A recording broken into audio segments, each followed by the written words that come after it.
ইন্না ফি হাযা লাবালাগান লিকাওমিন আবিদিন ওয়া মা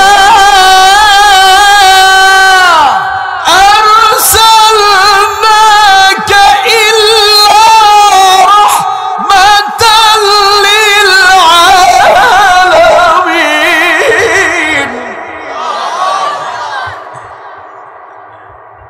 নবী হে, আমি আপনাকে তামাম পৃথিবীর সৃষ্টি জগতের জন্য রহমত স্বরূপ সৃষ্টি করেছি। সুবহানাল্লাহ।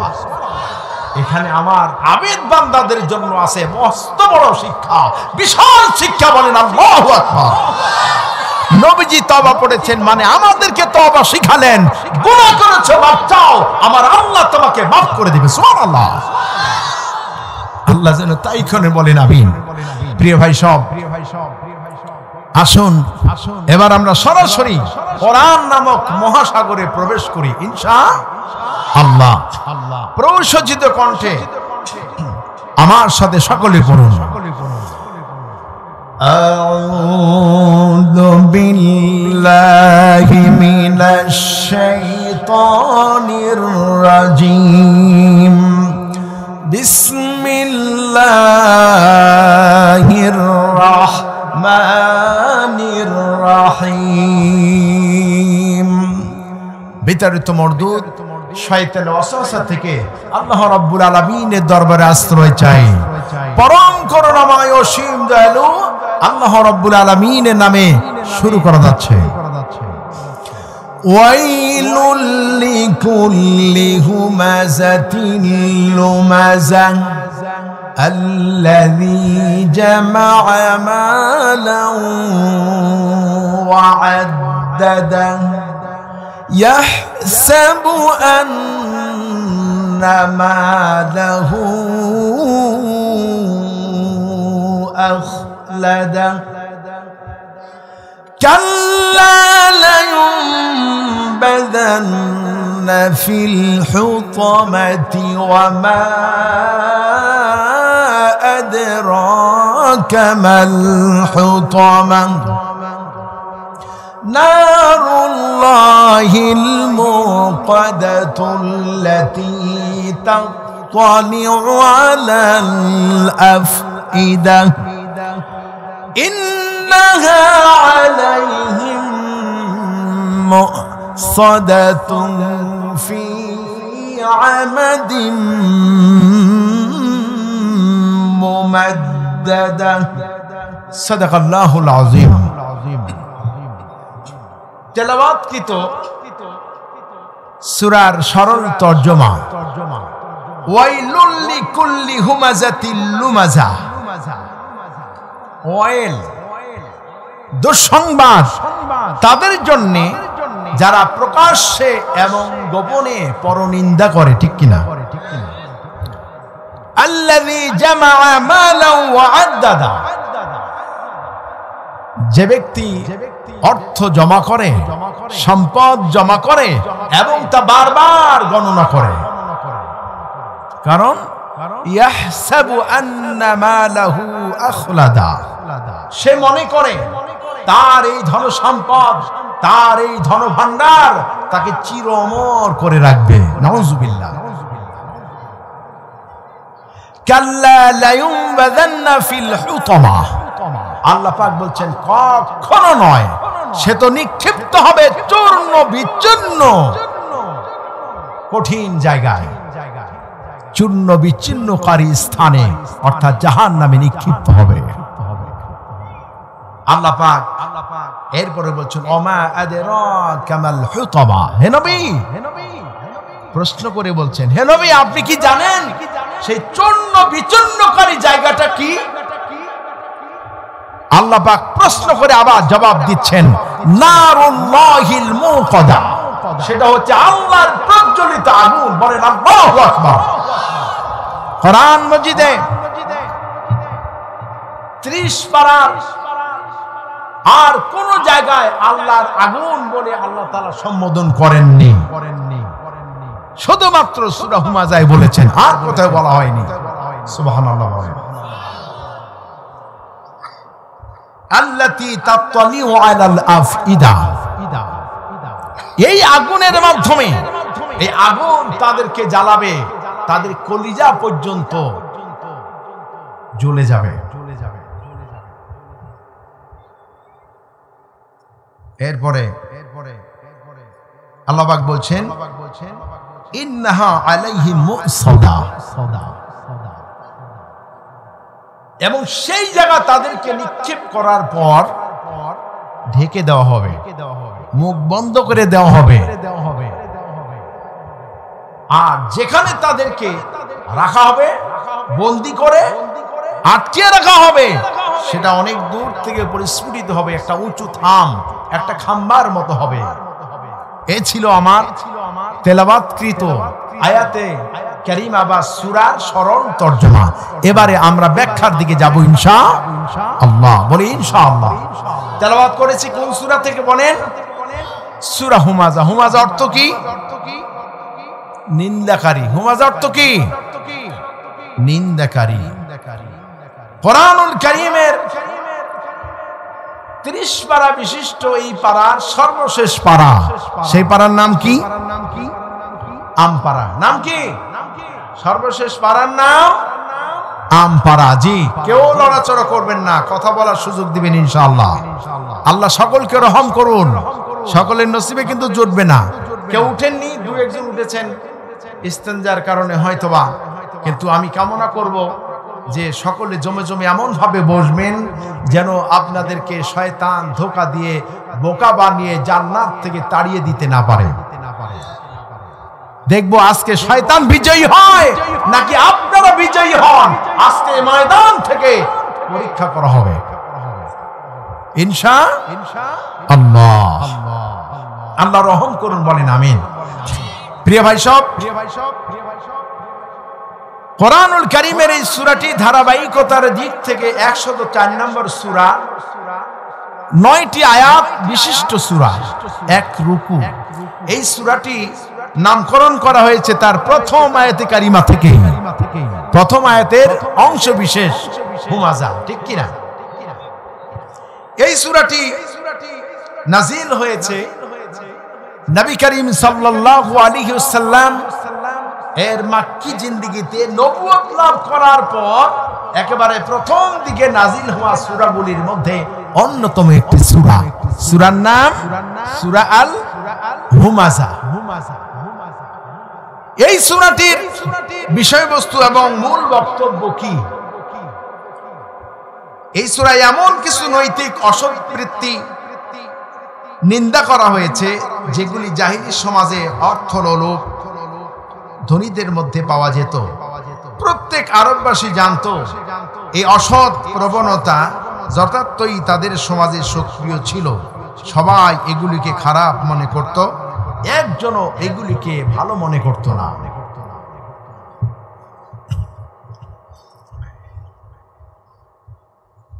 মুফাসসিরিনে কেরাম তাফহিমুল কোরআন এসেছে। এই সূরাটির বিষয়বস্তু আমরা এখানে মোটামুটি ভাবে দুইটি পেয়েছি। কয়টি বলেন তো? আমার আলোচনার পয়েন্ট আমি আগে আউট করে নেই। এই সূরার ভিতরে দুইটি অসৎ প্রবণতা, কেউ বলেছেন তিনটি, কেউ বলেছেন দুইটি, আমি একটাই ধরলাম। পরোক্ষ এবং প্রত্যক্ষ, সামনে এবং পিছনে যারা নিন্দা করে, একটা পয়েন্টই আমি ধরলাম। আর হচ্ছে যারা অর্থ জমা করে তাদের শাস্তি কেমন হবে, আমার কারাই বা শাস্তি থেকে রক্ষা পাবে, এই বিষয়ের উপরেই আমি আজকে কথা বলবো ইনশাআল্লাহ। আমরা অবশ্যই ইয়াকিন এবং বিশ্বাস রাখি আল্লাহ রাব্বুল আলামিন এই সূরাটি খামাখাই তৈরি করেননি, খামাখাই নাজিল করেননি। এই সমাজের জন্য, এই রাষ্ট্রের জন্য অবশ্যই অবশ্যই এর শিক্ষা আমাদের দরকার আছে, ঠিক কিনা?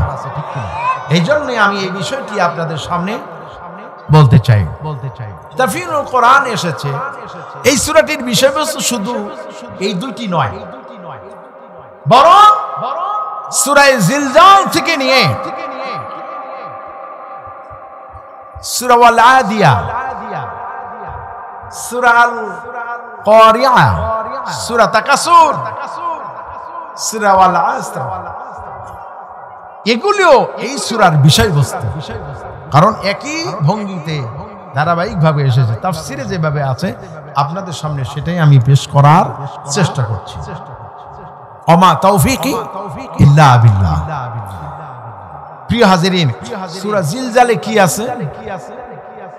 আল্লাহ রাব্বুল আলামিন বলেন, ইযা যুলজিলাতিল আরদু জিলজালাহা ওয়া আখরাজাতিল আরদু ওয়াসকালাহা ওয়া ক্বালাল ইনসানু মা লাহা ইয়াওমাইযিন তুহাদ্দিসু আখবারাহা বিআন্না রাব্বাকা আওহা লাহা يومئذ يصدر الناس أشتاتا ليروا أعمالهم إذا زلزلت الأرض زلزالها। পৃথিবী যখন আপন কম্পনে প্রকম্পিত হবে, ও আখরাজাতিল আরদু আসকালাহা, এবং এই পৃথিবীর নিচে যা কিছু লুকায়িত আছে সব উদ্গীরণ করবে, সব বের করে দেবে। মানুষ অবাক হয়ে বলবে, ওয়াকালাল ইনসানু মা লাহা। মাটির হলোটা কি? কি হয়েছে মাটির? মাটি তো সব ফাঁস করে দিল, কোনটাই তো গোপন নাই। কোন জমিনে খুন করেছো, কোন জমিনে কাউকে হত্যা করেছো, জিনা করেছো, চুরি করেছো, ডাকাতি করেছো, লুট করেছো, কোনটাই বাকি থাকবে না।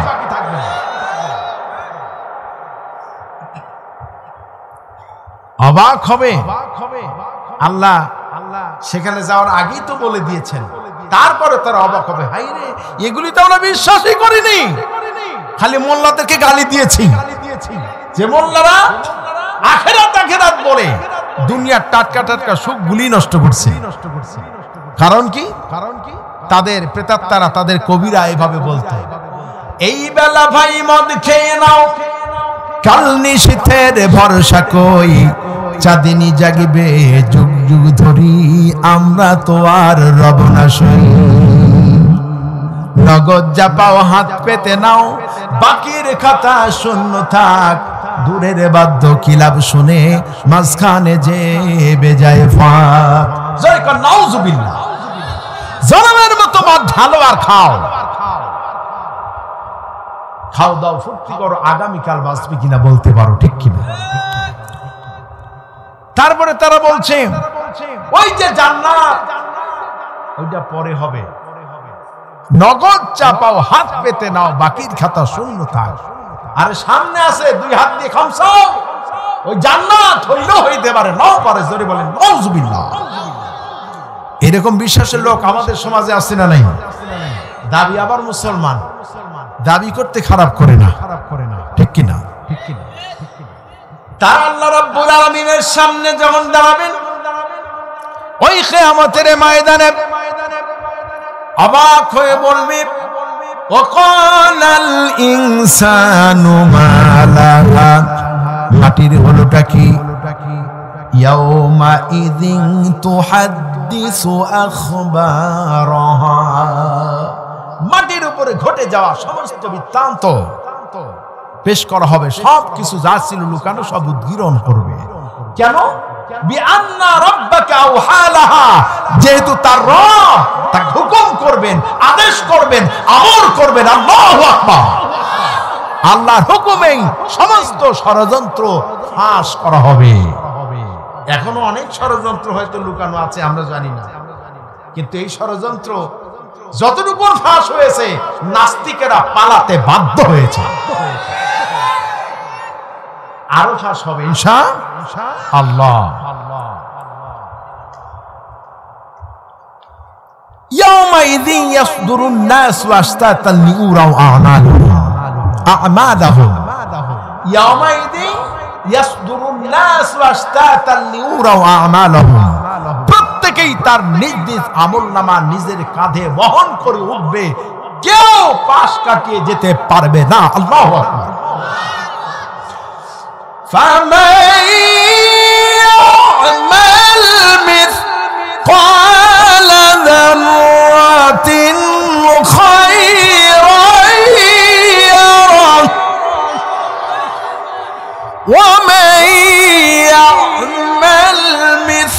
مثقال ذرة شرا يره।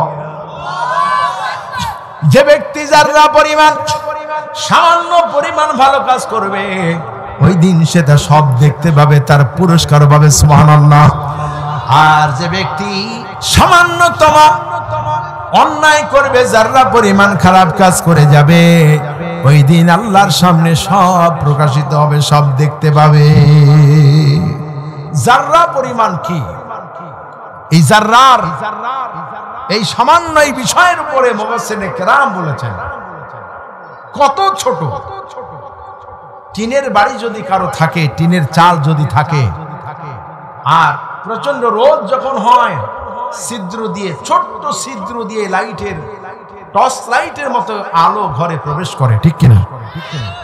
এবং সে আলোর দিকে যদি তাকাই, নিশ্চয়ই আমাদের দেখার কথা, আমরা দেখেছি যে সে আলোর মধ্যে অসংখ্য ছোট বিন্দু বিন্দু কি যেন উড়ে বেড়াচ্ছে, যেটা কেউ বলছেন ধুলোবালি, এটাই হলো জাররা। যেটা হাত দিয়ে ধরা যায় না, ছোঁয়া যায় না, ওজন করা যায় না, এটাই হলো জাররা। এটাই প্রকাশিত হবে। আল্লাহর কাছে বলি, আল্লাহ আল্লাহ, কোরআন মাজিদের সবচেয়ে হতাশাব্যঞ্জক আয়াত এটি। আল্লাহ তুমি আমাদের উপরে রহম করো, আমরা তো পাপ করেছি, আল্লাহ আমাদেরকে দয়া করো। সবাই বলেন আমিন। কে গুনাহ করেননি? কাল কিয়ামতের ময়দানে কঠিন বিভীষিকা মুহূর্তে কেউ যদি আল্লাহর আযাবের রোশানল থেকে বাঁচতে চায়, তাহলে নবীজির দোয়া যেন অনুসরণ করেন। নবীজি কি দোয়া পড়েছেন আমাদের জানা আছে নাকি? বলবো আমি। আল্লাহ নবী পড়েছেন, আল্লাহুম্মা হাসিবনি হিসাবান ইয়াসীরা, আল্লাহুম্মা হাসিবনি হিসাবান ইয়াসীরা। আল্লাহ তুমি আমার হিসাব সহজ করে দিও, বলেন আমিন। এর ব্যাখ্যা এসেছে এভাবে, বান্দা যখন আল্লাহর সামনে হাজির হয়ে যাবে, মাথাটা নিচু করে হাজির হবে, আল্লাহ রাব্বুল আলামিন প্রশ্ন করবেন, বান্দারে জনসমক্ষে নয়, একাকিনী ডাক দিবেন। আমার দেশের আলেমরা যখন ময়দানে মঞ্চে আসেন, স্লোগান দেন, ঠিক কিনা? আবার নেতারা যখন আসে, আমার ভাই, তোমার ভাই, উল্লুক ভাই, ভাল্লুক ভাই, কত স্লোগান আমরা দিই, মুর্দাবাদ, জিন্দাবাদ, কত রকম স্লোগান দিয়ে যাওয়া হয়। কিয়ামতের দিন মিছিল করে যাওয়া হবে না, একাকী নির্জনে আল্লাহর কাছে যেতে হবে, থরথর করে পা কাঁপতে থাকবে। আল্লাহু আকবার। তওবাকারী ব্যক্তি আল্লাহর সামনে যাবেন, আল্লাহ রাব্বুল আলামিন নিজ দয়ায় বলবেন, বান্দারে এই অপরাধগুলি কি তুমি করেছো নাকি? বান্দা খুব অনুশোচনা করে বলবেন, আল্লাহ অসসার কারণে করে ফেলেছি। আল্লাহ রাব্বুল আলামিন বলবেন, বান্দারে যাও, তোমার অনুশোচনা আমি আল্লাহ রাব্বুল আলামিন কবুল করে নিয়ে আমি তোমারে মাফ করে দিয়ে জান্নাতের মেহমান বানায় দিলাম। সুবহানাল্লাহ, সুবহানাল্লাহ। আল্লাহ যেন আমাদেরকে তাই করেন, আমরা বলি আমিন। প্রিয় ভাইয়েরা আমার, সূরা জিলজালে এই বিষয়গুলি এসেছে। এরপরে সূরা আল আদিয়ার ভিতরে লুটেরাদের কথা এসেছে, যারা লুট করে, মানুষের বাড়ি লুট করে, সম্পদ লুট করে। করে কিনা বলেন? জাহেলি যুগে করতে, এখন আর করে না। এই যে 24 তারিখে এক ফ্যাসিস্ট বিদায় হয়ে গেল, এক স্বৈরাচার বিদায় হয়েছে না? কথাগুলি আমি ভিতরে গিয়ে বলবো। আমার আলোচনা যে বিষয় বলতে চাই, সরাসরি বিষয়ের উপরে বললে বুঝতে সহজ হবে। লুটপাট করলে কি সাজা হবে? সূরা আল আদিয়ার মধ্যে আছে। এরপরে সূরা কারিয়া, আল কারিয়াতু মাল কারিয়া, আল কারিয়াতু মাল কারিয়া, ওমা আদরাকা মাল কারিআ। দুর্ঘটনার পরে দুর্ঘটনা। কি সেই দুর্ঘটনা? ইয়াউমা ইয়াকুনুন নাসু কাল ফারাশিল মাবসুস। যেই দিন মানুষগুলিকে কীট পতঙ্গের মতো, পোকামাকড়ের মতো ছিটকে পড়ে থাকতে দেখা যাবে। আল্লাহু আকবার। এই যে বিদ্যুতের আলোতে পিষ্ট হয়ে অসংখ্য পোকা আমাদের সামনে পড়ে আছে, ঠিক কিনা? এই মানুষ এইরকম পোকামাকড়ের মতো পড়ে থাকবে, ছিটকে পড়বে। কে বলেছেন? কে বলেছেন? এত দামি দামি পোশাক, এত কিছু থাকবে না। প্রত্যেকেই উলঙ্গ হয়ে উঠবে, কারো শরীরে কোনো পোশাক থাকবে না। আল্লাহু আকবার। বিশ্বাস হয়? আল্লাহর নবী, বিশ্ব নবী মুহাম্মদুর রাসূলুল্লাহ সাল্লাল্লাহু আলাইহি ওয়াসাল্লাম যখন এই ওয়াজ করলেন, এই ঘটনাটি বললেন, আম্মা জান আয়েশা রাদিয়াল্লাহু তাআলা আনহা নবীজিকে প্রশ্ন করেছেন, ইয়া রাসূলুল্লাহ, ইয়া হাবিবাল্লাহ, সত্যি কি ওই দিন মানুষের শরীরে কোনো পোশাক হবে না, কোনো কাপড় থাকবে না? নবীজি বললেন, হ্যাঁ অবশ্যই, মানুষের শরীরে কোনো পোশাক থাকবে না, কাপড় থাকবে না। আল্লাহর নবীর কথা শুনে আম্মা জান আয়েশা রাদিয়াল্লাহু তাআলা আনহা দুঃখে কেঁদে উঠলেন আর বলেন, ইয়া রাসূলুল্লাহ, ওই কিয়ামতের দিন অসংখ্য মানুষের ভিতরে আমিও যদি উলঙ্গ হয়ে থাকি, আমার কি শরম হবে না? আমার কি শরম লাগবে না? আল্লাহ নবী বলেছেন, আয়েশা রে,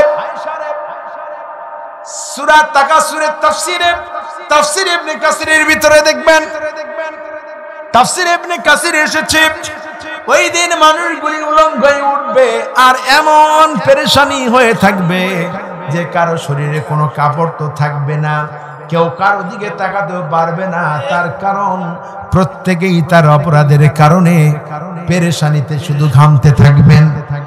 নবীজি বলেছেন, মানুষ ঘামতে থাকবে, ঘামতে ঘামতে তার পেরেশানিতে এত পরিমাণ ঘামবে, কেউ বা নিজের ঘামের পানিতে কোমর পর্যন্ত ডুবে যাবে, কেউ বা নিজের ঘামের পানিতে বুক পর্যন্ত ডুবে যাবে, আবার কেউ বা নিজের ঘামের পানির তলায় একেবারে তলায় যাবে।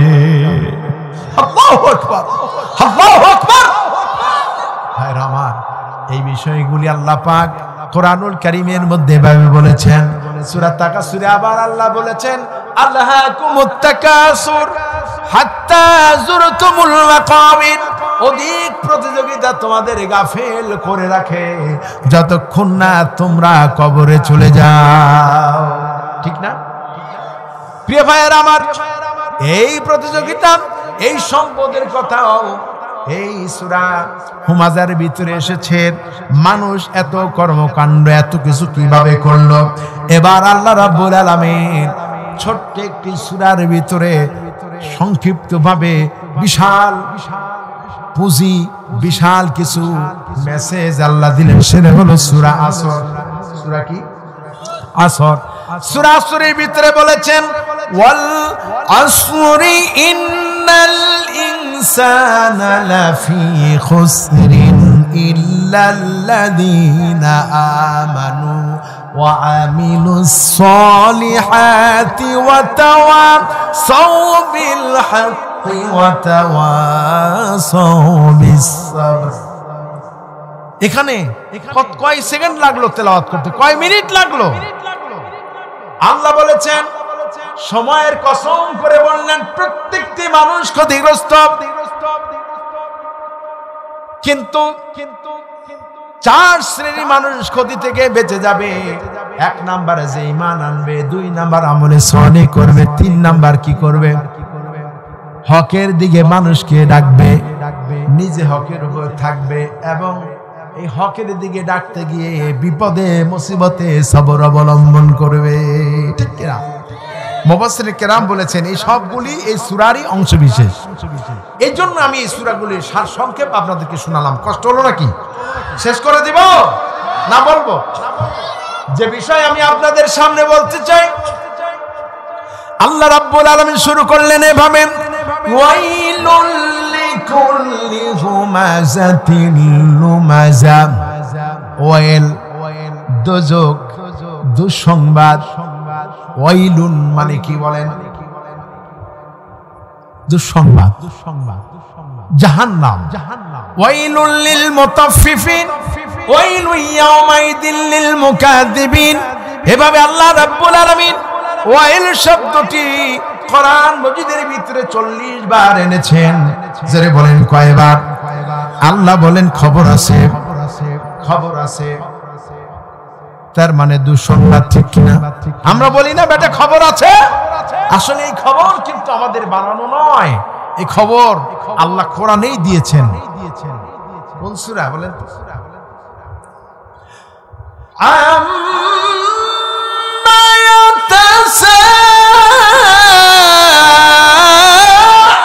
ইয়াতাসাআলুন আনিন নাবাইল আযীম। আম্মা ইয়াতাসাআলুন, লোকেরা আপনাকে কোন সব বিষয় জিজ্ঞাসাবাদ করছে?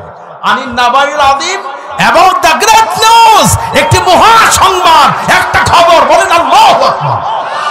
সেটা কিন্তু কিয়ামতের খবর, সেদিন সব প্রকাশিত হবে, ঠিক কিনা? লিকুল্লি হুমাযাতিল লুমাযা,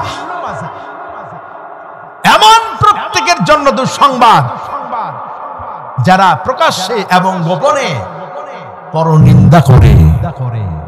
এই নিন্দাকারীদের জন্য কি? জাহান্নাম। জোরে বলুন কি? এটা ছোটখাটো অপরাধ। গীবত করা কি সুন্নত না নফল? কত বড় হারাম, কবিরা গুনাহ, বড় গুনাহ, ঠিক কিনা? প্রিয় হাজিরিন, হুমাযাতিল লুমাযা, এখানে তাফসীর ইবনে কাসিরের মধ্যে এসেছে হুমাজ অর্থ হলো যে কথা দ্বারা মানুষকে অপমান ও তুচ্ছ করে। লুমাজ যে কাজের দ্বারা মানুষকে অপমান করে। হুম্মাজিম মাশাইম বিনামিম, এর ব্যাখ্যায় এই বিষয়ে বিস্তারিত আলোচনা করা হয়েছে। হযরত ইবনে আব্বাস রাদিয়াল্লাহু তাআলা আনহু তিনি বলেছেন এর দ্বারা উদ্দেশ্য হলো অপবাদ দানকারী ও গীবত তথা পিছনে পরনিন্দাকারী। রবি ইবনে আনাস রাহমাতুল্লাহ আলাইহি বলেছেন সামনাসামনি নিন্দা করা হুমাযা, আর আড়ালে বা পিছনে নিন্দা করা হচ্ছে লুমাযা। কাতাদা রাহমাতুল্লাহ আলাইহি বলেন হুমাযাতিল লুমাযা এর অর্থ হলো মুখ দ্বারায়, মুখের কথায় এবং চোখের ইশারায় মানুষের মনে কষ্ট দেওয়া। আমরা বুঝলাম যে তাফসীর ইবনে কাসিরে এসেছে নিরীহ নিরপরাধ মানুষকে অপবাদ দেওয়াও হুমাযাতিল লুমাযা। এখন ওই যে রাসূলের যুগে মক্কা নগরীতে এই ধরনের ভণ্ডরা ছিল, এখন আর এরকম ভণ্ড আমাদের দেশে নেই। আছে নাকি? যদি চোখ দিয়ে দেখতে চান তাহলে অবশ্যই দেখেছেন 2008 সালের পর থেকে 2024 সন পর্যন্ত শতাব্দীর শ্রেষ্ঠ সর্বশ্রেষ্ঠ মিথ্যাচার যাদের ব্যাপারে করা হয়েছিল তারা আর কেউ নন যারা আল্লাহর আইন ও সৎ লোকের শাসন চান। এবং বিশ্ববিখ্যাত মুফাসসির অসংখ্য আলেমদের ওস্তাদ, হাজারো লক্ষ কোটি মানুষের নয়নের মণি আল্লামা দেলওয়ার হোসেন সাঈদী, আল্লামা দেলওয়ার হোসেন সাঈদীকে দেলুর রাজাকারের সাথে নামকরণ করে নাম মিশিয়ে তাকে যুদ্ধাপরাধী বানানো হয়েছে, মানবতা বিরোধী অপবাদ দেওয়া হয়েছে, তাকে বলা হয়েছে চোর, তাকে বলা হয়েছে ধর্ষণকারী, আল্লামা দেলওয়ার হোসেন সাইদি আকাশের দিকে তাকিয়ে বলেছেন, ও আল্লাহ, তোমার জাতের কসম, তোমার ইজ্জতের কসম, আমি সাইদি বলছি 1971 সালে আমি সাইদির গায়ে এক ফোঁটা বালি বা কাদা লাগে নাই। আমার শুধু কাজ ছিল কোরআনের প্রচার করা। নাস্তিকবাদীরা সহ্য করতে পারে নাই বলে আমাকে বন্দী করে রেখেছে, কোরআনের দাওয়াত থেকে দাঈল আল্লাহর কাজ বন্ধ করে দিয়েছে, ঠিক কিনা? আল্লাহর কাছে বলেছিলেন, আল্লাহ, আমি শহীদ হতে চাই, তবে নাস্তিকরা যে অপবাদ আমাকে দিয়েছে, চোর, ডাকাত, এই ধরনের বাজে অপবাদ নিয়ে আমি মরতে চাই না। আল্লাহ দোয়া কবুল করেছেন কি করেন নাই? যখন ফাঁসির দণ্ড দেওয়া হয়েছিল, আমরা দেখেছি গোটা বাংলাদেশে 250 লোক প্রতিবাদ করতে গিয়ে রাজপথে শাহাদাত বরণ করেছে, ঠিক কিনা? চাঁপাইনবাবগঞ্জেও পিছিয়ে ছিল না, ঠিক কিনা? এই চাঁপাইনবাবগঞ্জবাসী তাদের রক্ত দিয়ে তারা প্রমাণ করেছেন বাতিলের কাছে মাথা নত মুসলমান কোনোদিন করেনি, করবে না, ভবিষ্যতেও করে না, ঠিক কিনা?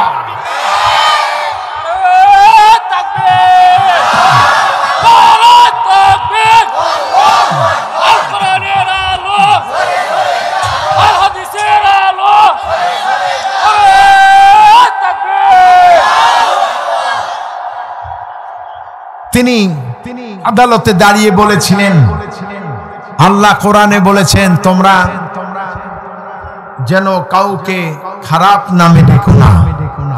তারা খারাপ নামেই ডেকেছে, ঠিক কিনা? আল্লাহ নবী বলেছেন, কোন ব্যক্তি যদি অন্য কোন ব্যক্তিকে, নিরীহ নিরপরাধ কোন ব্যক্তিকে কোন ব্যাপারে অপবাদ দেয়, আল্লাহ রাব্বুল আলামিন তাকে ওই অপরাধ না করানো পর্যন্ত তার মৃত্যু দেন না। প্রমাণ পেয়েছেন? প্রমাণ কি? বলা হয়েছিল যে এরা মানবতা বিরোধী কাজ করেছে। 2024 সালে আমরা দেখেছি যে তারা নিজের ক্ষমতায় থাকার জন্য বৈষম্য বিরোধী ছাত্র আন্দোলনকারী ছাত্রদের উপরে নিরস্ত্র, নিরীহ, যোগ্য যৌক্তিক দাবি নিয়ে রাজপথে গেলে তারা গুলি ছোড়ে হাজার হাজার ছাত্রদেরকে হত্যা করে, ঠিক কিনা? এবং এই 17টি বছর নিরীহ নিরপরাধ ইসলামী আন্দোলনের নেতা কর্মীদেরকে গুম করেছে, খুন করেছে, এমনকি আয়না ঘরে বন্দী করে রেখেছে, জননিরাপত্তা আইনে মামলা দায়ের করেছে, জওয়ান মানুষ গ্রেফতার করেছে। জালিম ফ্যাসিস্টকে বিদায় করে দেওয়ার পর প্রকাশিত হলো আয়না ঘরের কথা, ঠিক কিনা? যে আয়না ঘরের ভিতরে এই ইসলামী আন্দোলনের কর্মীদেরকে বন্দী করে রাখা হয়েছে। দেখেন, অপবাদ দিয়ে গিয়েছিল যে এরা মানবতা বিরোধী কাজ করেছে। গোটা দুনিয়া দেখেছে ওরা যে অপবাদ দিয়েছে শুধু তারাই জানে তাদের এই মিথ্যা ষড়যন্ত্রের কথা, কিন্তু সারা দুনিয়া দেখেছে এদেশের নাস্তিকেরা আল্লাহ ওলিদেরকে, মাওলানা নিজামী, মুজাহিদ, কাদের মোল্লা, আব্দুস সুবহান, কামারুজ্জামান, মীর কাসেম আলী সহ এদেরকে যে অপবাদ দিয়েছিল, ওরা নিজেরা সেই অপবাদের দোষী হয়েছে। প্রকাশ্যে গণমানুষের সামনে, মিডিয়ার সামনে লক্ষ কোটি কোটি জনতা সারা দুনিয়া দেখেছে যে তারা গণহত্যা চালিয়েছে, মানবতা বিরোধী কাজ করেছে, ঠিক কিনা? আল্লাহ রাব্বুল আলামিন কুরআনুল কারীমের ভিতরে বলেছেন, কুলিল্লাহুম্মা মালিকাল মুলকি তুতিল মুলকা মান তাশা ওয়া তানজিউল মুলকা মিম্মান من تشاء وتعز من تشاء وتذل من تشاء بيدك الخير إنك على كل شيء قدير الله أكبر জীবনের এই তেলাওয়াতের স্বাদ আমাদের মিটে গেল। এই আয়াত কোরআনুল কারীমের সূরা আলে ইমরানের আয়াত নম্বর 26। আয়াত কত? এই আয়াতে কারিমায় আল্লাহ তাআলা বলছেন আমি যাকে ইচ্ছা ক্ষমতা দেই, আমি যাকে ইচ্ছে রাষ্ট্র ক্ষমতা দেই, আর যাকে ইচ্ছা রাষ্ট্র ক্ষমতাকে থেকে ছিনিয়ে নামাই দেই। যার থেকে ইচ্ছা রাষ্ট্র ক্ষমতা ছিনিয়ে নেই, আর যাকে ইচ্ছা আমি সম্মানিত করি, আর যাকে ইচ্ছা আমি আল্লাহ তাআলা লাঞ্ছিত করি। আপনি কি চোখে দেখেছেন? আপনি সব বিষয়ে ক্ষমতাবান। শুধু তেলাওয়াত করেছি আলহামদুলিল্লাহ 2024 সালে 5 আগস্ট আল্লাহ রাব্বুল আলামিন আমাদেরকে সরাসরি দেখাই দিলেন যে এভাবেই কোরআনের কথা কার্যকর হয়, আল্লাহর কথা কার্যকর হয়। সুতরাং আমরা বিশ্বাস রাখি, আমাদের এই বিশ্বাস জন্মেছে এদেশের জমিন আর নাস্তিকদের জন্য নয়, আল্লাহর আইন ও সৎ লোকের শাসন প্রতিষ্ঠিত হবেই হবে ইনশাআল্লাহ। আল্লাহ রাব্বুল আলামিন বলেন فَإِنَّ مَعَ الْعُسْرِ يُسْرًا إِنَّ مَعَ الْعُسْرِ يُسْرًا নিশ্চয় দুঃখের পরে আছে সুখ, নিশ্চয়ই কষ্টের পরে আছে আনন্দ। আমরা দেখেছি 17টি বছর যারা কষ্ট করেছেন, নির্যাতিত হয়েছেন, নিহত হয়েছেন, তারা আর কেউ নন, বাংলাদেশের সর্ববৃহৎ ইসলামী আন্দোলনের দল। জোরে বলেন সুবহানাল্লাহ। রাষ্ট্র ক্ষমতায় যদি আসে এরাই আসবে। এই 5 আগস্ট স্বৈরাচার বিদায় হওয়ার পরে অনেকেই দখলদারিত্ব করে অনেক কিছুই ভোগ করতেছে। কথা বলেন ঠিক কিনা? এই 17 বছর যারা মাজলুম ছিলেন তারা কোনো প্রতিশোধ না নিয়ে বরং সবর অবলম্বন ধৈর্য ধারণ করেছেন। যারা মজা গ্রহণ করেছিল ইতিপূর্বে, চুপ করে ঢুমকি খেয়ে বসেছিল, ওরা আবার সুযোগ পেয়ে আবার জনগণের ঘাড়ের উপর চড়ে বসেছে। ঠিক কিনা?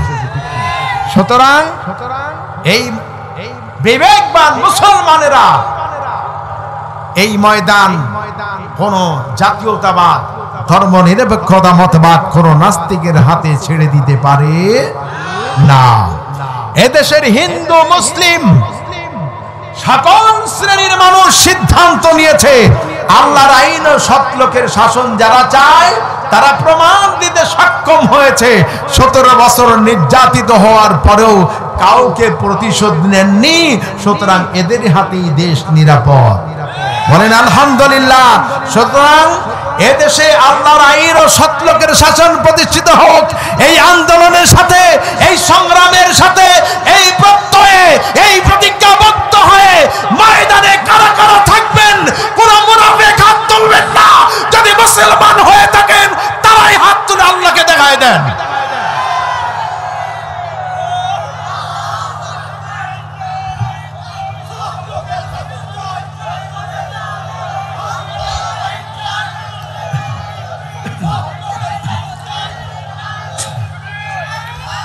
আলহামদুলিল্লাহ।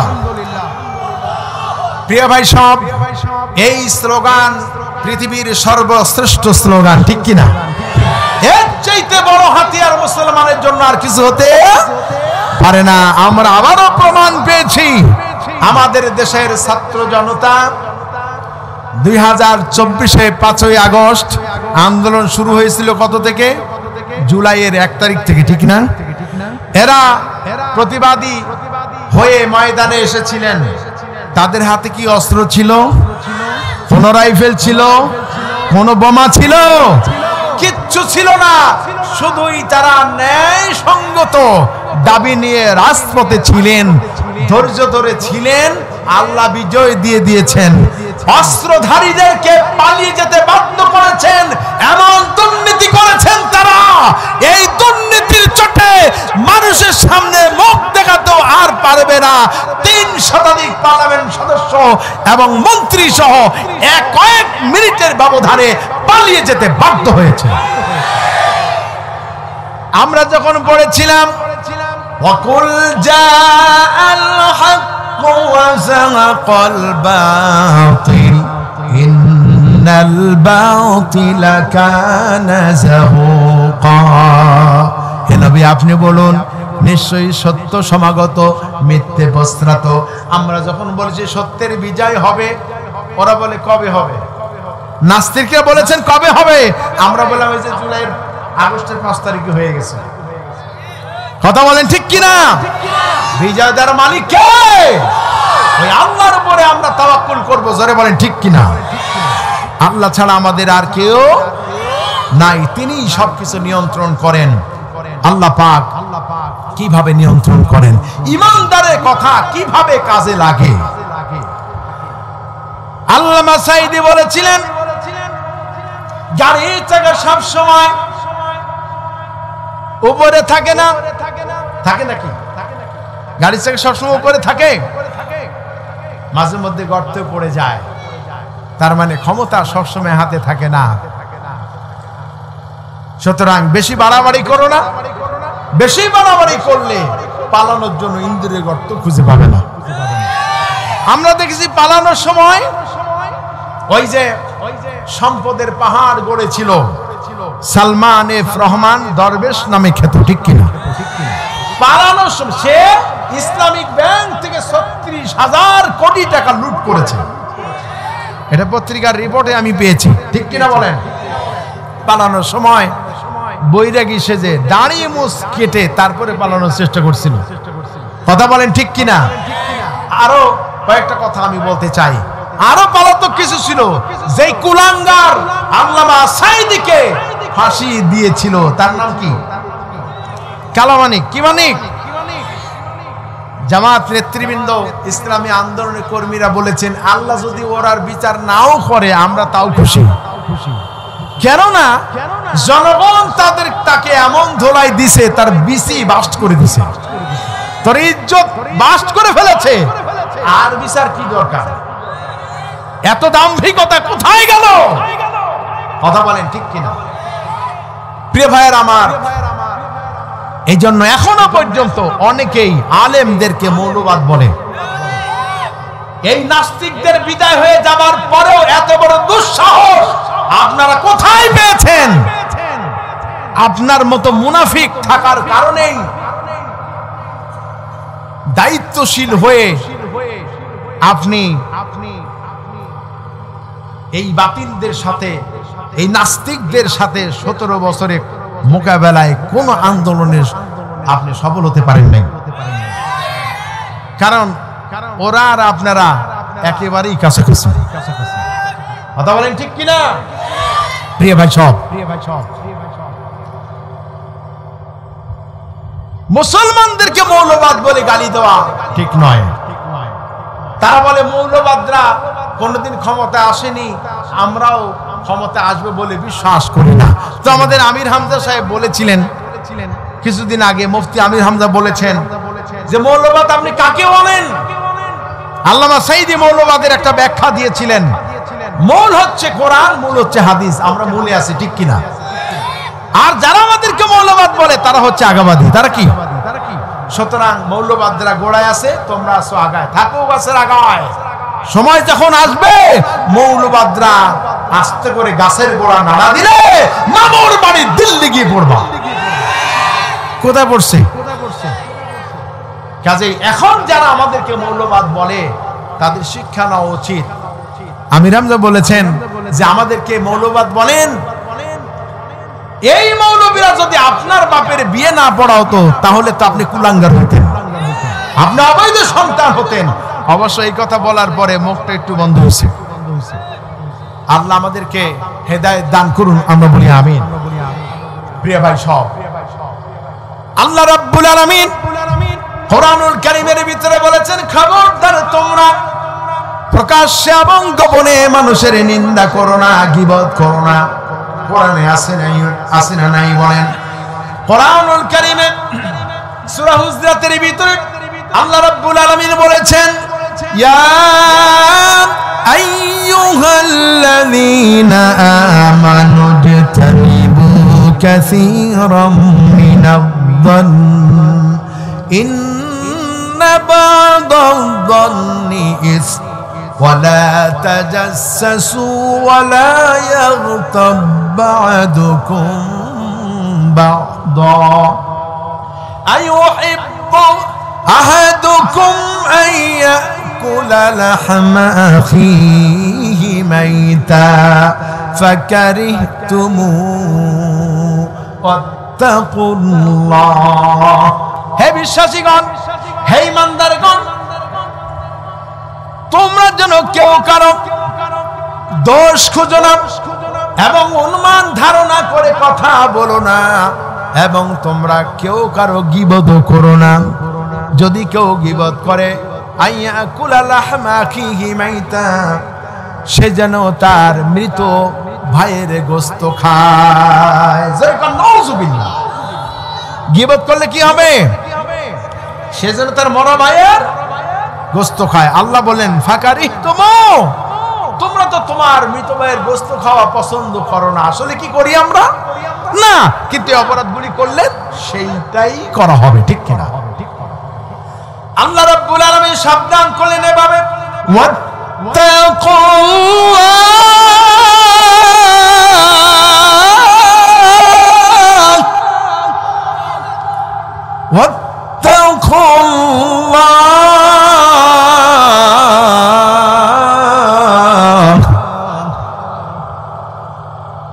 কাকে ভয় করতে হবে? ইন্নাল্লাহা খাবীরুম বিমা তা'মালুন।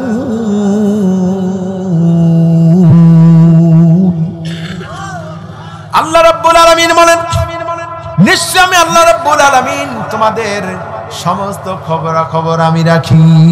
সুবহানাল্লাহ, আল্লাহু আকবার। তাহলে ভয় করতে হবে কাকে? আমার অন্তরে যদি ভয় থাকে,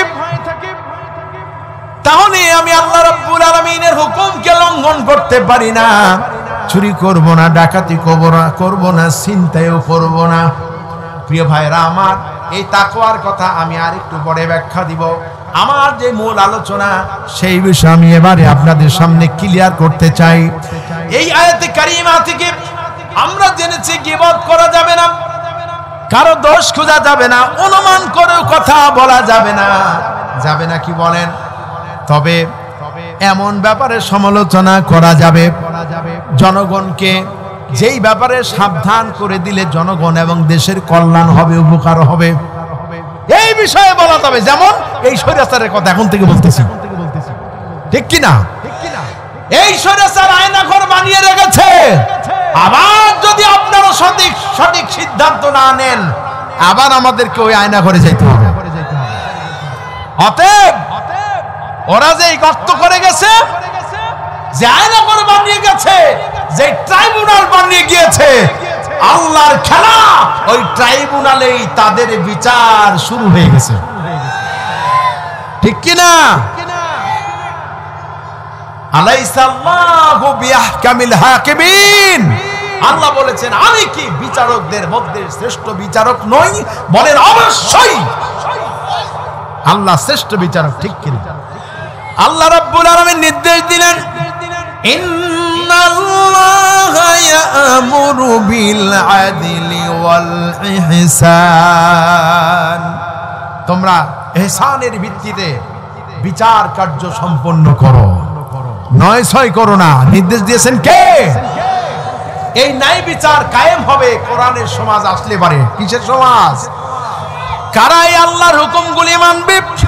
কোরআনুল কারীমের সূরা ইয়াসিনের ভিতরে আল্লাহ রাব্বুল আলামিন বলেছেন, ইন্নামা তুনযিরু মান ইত্তাবা'a যিকরা ওয়া খাশিয়ার রাহমান বিল গায়ব ফাবাশশিরহু বিমাগফিরাতিন ওয়া আজরিন কারীম। সুবহানাল্লাহ।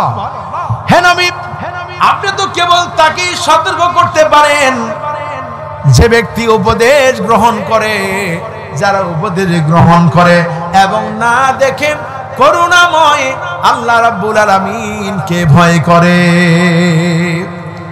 যারা উপদেশ মানবে, উপদেশ মানে হলো কোরআন। জোরে বলেন কি? উপদেশ হলো কোরআন এবং হাদিস। আর 2 নাম্বার আমল হলো না দেখে রহমানকে ভয় করা। আল্লাহকে আমরা দেখেছি নাকি বলেন? আল্লাহকে দেখিনি, না দেখে যারাই আল্লাহ রাব্বুল আলামিনকে ভয় করবেন, আয়াতে কারিমা আল্লাহ পাক বলেছেন ফাবাশশিরহু বিমাগফিরাতিন ওয়া আজরিন কারীম।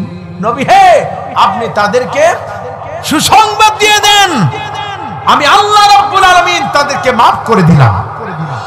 ওয়া আজরুন কারীম, ওয়া আজরিন কারীম, এবং উত্তম সম্মানিত পুরস্কার দিয়ে আমি তাদেরকে ধন্য করে দেব। কাজে আমরা কি আল্লাহর পুরস্কার চাই? জোরে বলুন, আমরা কি আল্লাহর পুরস্কার চাই? কারা কারা একটু হাত করে আল্লাহকে দেখাই তো, একটু স্লোগান দিবেন না ভাই?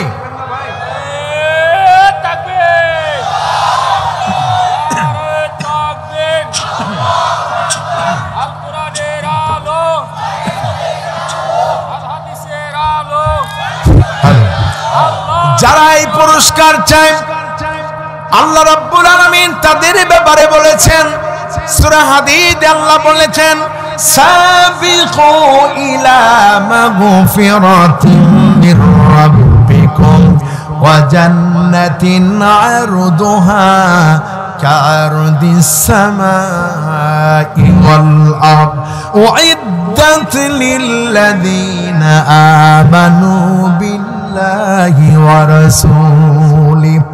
প্রতিযোগিতা করো আমার মাগফিরাত, আমার জান্নাত লাভ করার জন্য তোমরা প্রতিযোগিতা করো, দৌড়াও, তাহলে আমি আল্লাহ রাব্বুল আলামিন তোমাদেরকে এমন এক জান্নাত দান করে দেব যেই জান্নাতের বিশালতা হবে আকাশ এবং জমিনের বিশালতার সমান।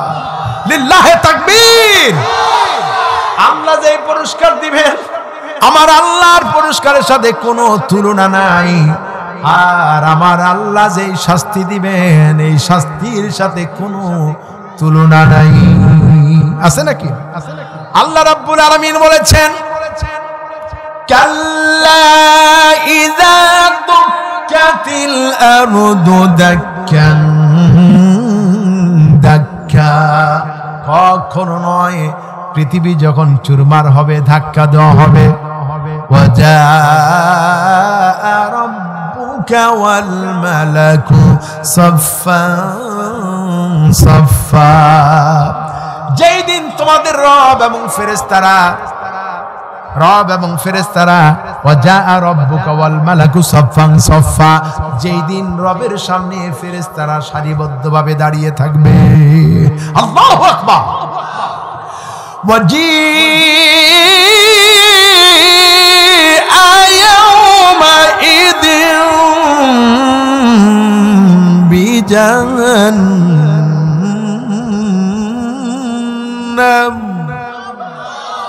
যেই দিন জাহান্নামকে তাদের সামনে তুলে ধরা হবে।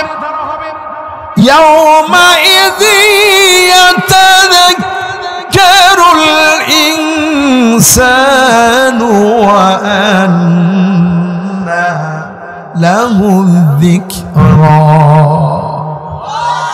সেদিন মানুষ তার জীবনের কথা স্মরণ করবে, কিন্তু কি লাভ তখন এই স্মরণ করে? আর তারা বলবে ইয়াকুলু ইয়া লাইতানি কদ্দামতু লিহায়াতি। হায় হায়, এই জীবনের জন্য যদি আগাম কিছু পাঠিয়ে দিতাম। ওই দিন আফসোস করবে। আফসোস করতে হবে দুনিয়ায়, আখিরাতে আফসোস করে লাভ নাই। আল্লাহ নবী বলেছেন আফসোস করো এখানে, কাঁদো এখানে। মানুষের তওবা ততক্ষণ পর্যন্ত কবুল করা হবে যতক্ষণ না তার রুহটা কণ্ঠনালী পর্যন্ত না আসে। কণ্ঠনালীর কাছে মৃত্যু আসার আগেই দম কোন দিক দিয়ে বের হয় বলেন? নাক দিয়ে, মুখ দিয়ে, ঠিক কিনা বলেন?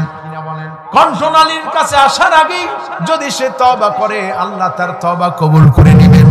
আল্লাহ রাব্বুল আলামিন সাবধান করেছেন, ফায়াউমা ইদিল্লা ইউআযিবু আযাবাহু আহাদ। কি সুন্দর কথা আল্লাহ বলেছেন।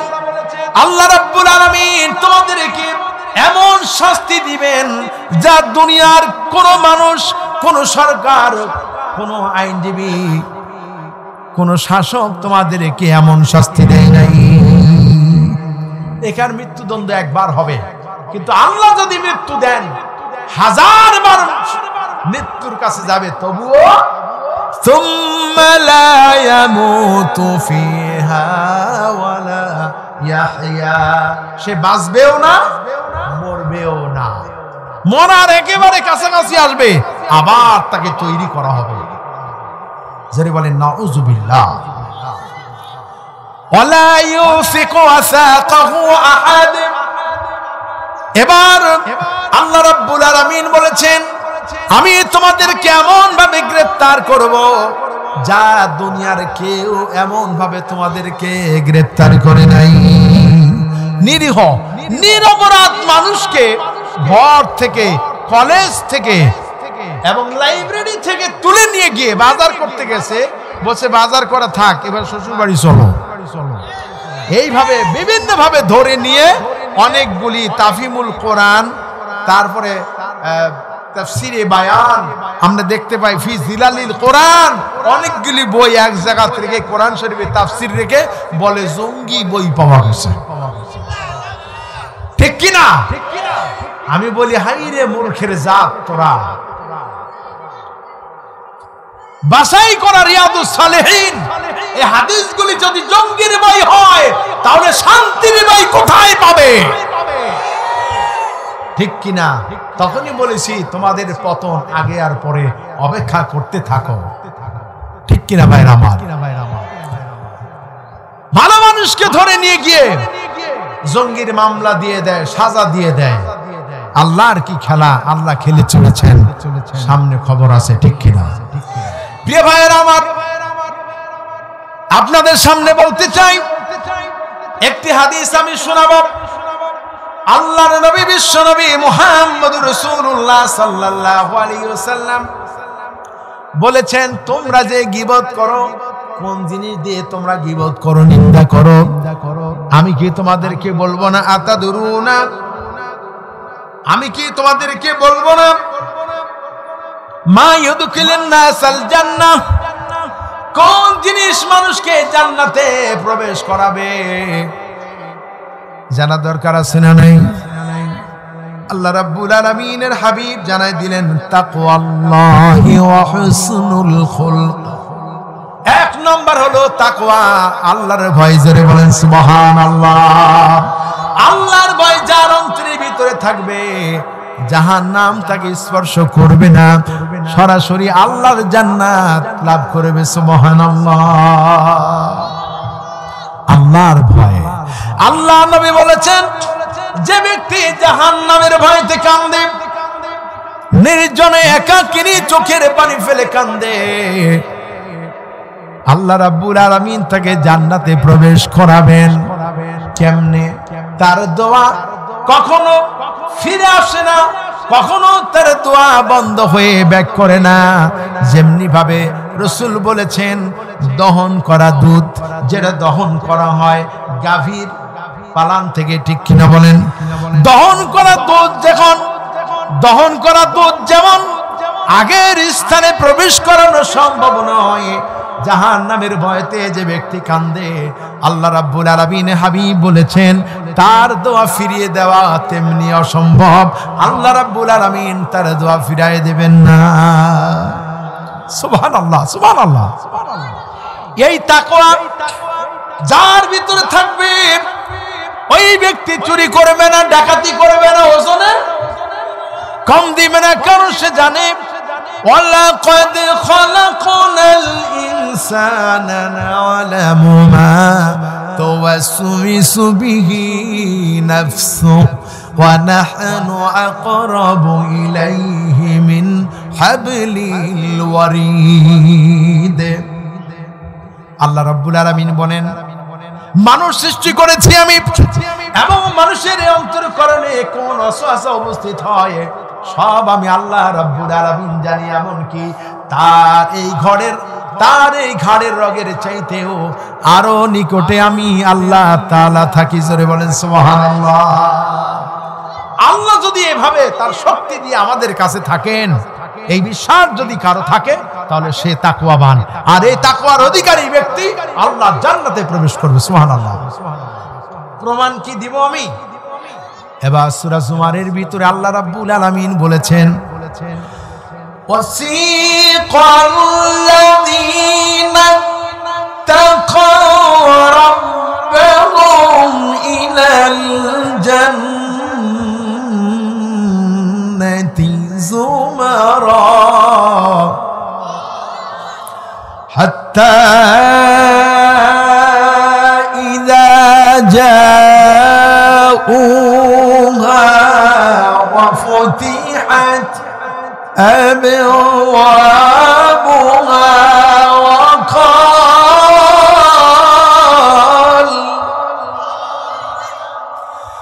وقال لهم خزنتها سلام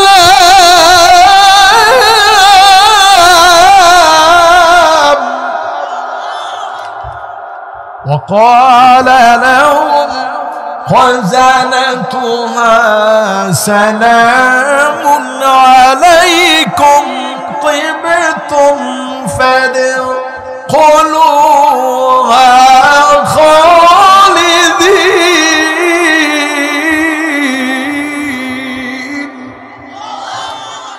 আল্লাহ রাব্বুল আলামিন বলেন, যারা নাকি তাদের রবকে ভয় করে চলেছে, যারা তাদের রবকে ভয় করে চলেছে, তাদেরকে দলে দলে হাঁকিয়ে জান্নাতের দিকে নিয়ে যাওয়া হবে।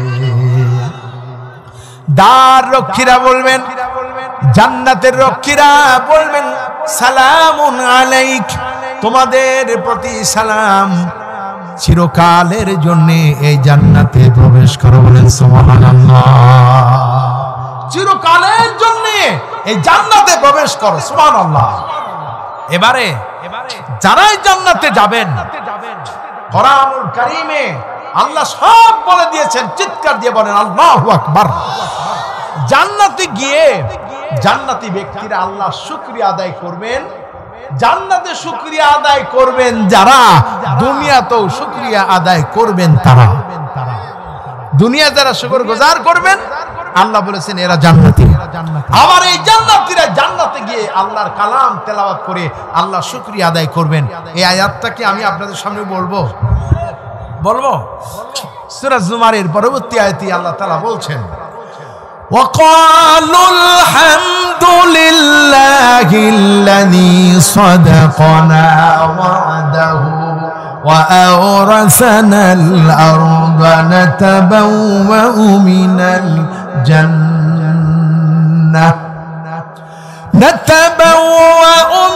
الجنة حيث نشاء فنعم أجر العاملين। সমস্ত প্রশংসা ওই আল্লাহ রাব্বুল আলামিনের জন্য, যিনি আমাদের প্রতি তার ওয়াদা পূর্ণ করেছেন এবং আমাদেরকে এই ভূমির উত্তরাধিকারী করেছেন, অর্থাৎ এই জান্নাতের অধিবাসী বানায় দিয়েছেন। সমস্ত প্রশংসা বিশ্ব প্রতিপালক আল্লাহ রাব্বুল আলামিনের জন্য। বলেন সুবহানাল্লাহ। জান্নাতীরা যখন আল্লাহর প্রশংসা আদায় করবেন, আল্লাহ আরো বেশি খুশি হবেন। আল্লাহ খুশি হয়ে এবার কি করবেন? আল্লাহ সূরা ইয়াসিনের মধ্যে বলেছেন, বলবো আমি? কষ্ট হচ্ছে বুঝি আপনাদের? অনেক সময় হয়ে গেছে, শেষ করে দিব ভাই, আর একটু বলি নাকি? আল্লাহু আকবার। আল্লাহ কবুল করুন। আল্লাহ যেন ওই জান্নাতবাসী হিসেবে আমাদের কবুল করে। বলেন আমিন। এবার আল্লাহ পাকের দায়িত্ব, সেটা কি? জান্নাতে অনেক নিয়ামত লাভ করার পরে আল্লাহ প্রশ্ন করবেন, বান্দা সব কি পেয়েছো? ওই আল্লাহ পাইছি। বলবেন না আরো আছে, আরো আছে। সুবহানাল্লাহ বলেন। এটা কি? আল্লাহ নবী বলবেন, রব্বুল আলামিন ওদের জন্য যারা পুরস্কার আছে এটা তারা ভাবতেও পারে নাই। আর সব পুরস্কার পেল, আরেকটা পুরস্কার বাকি।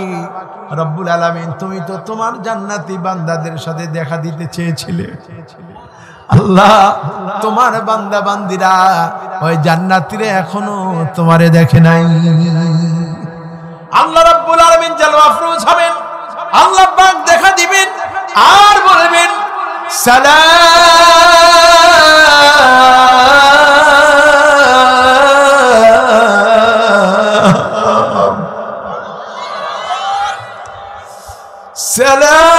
সালামুন কাওলাম মির রাব্বির রহিম।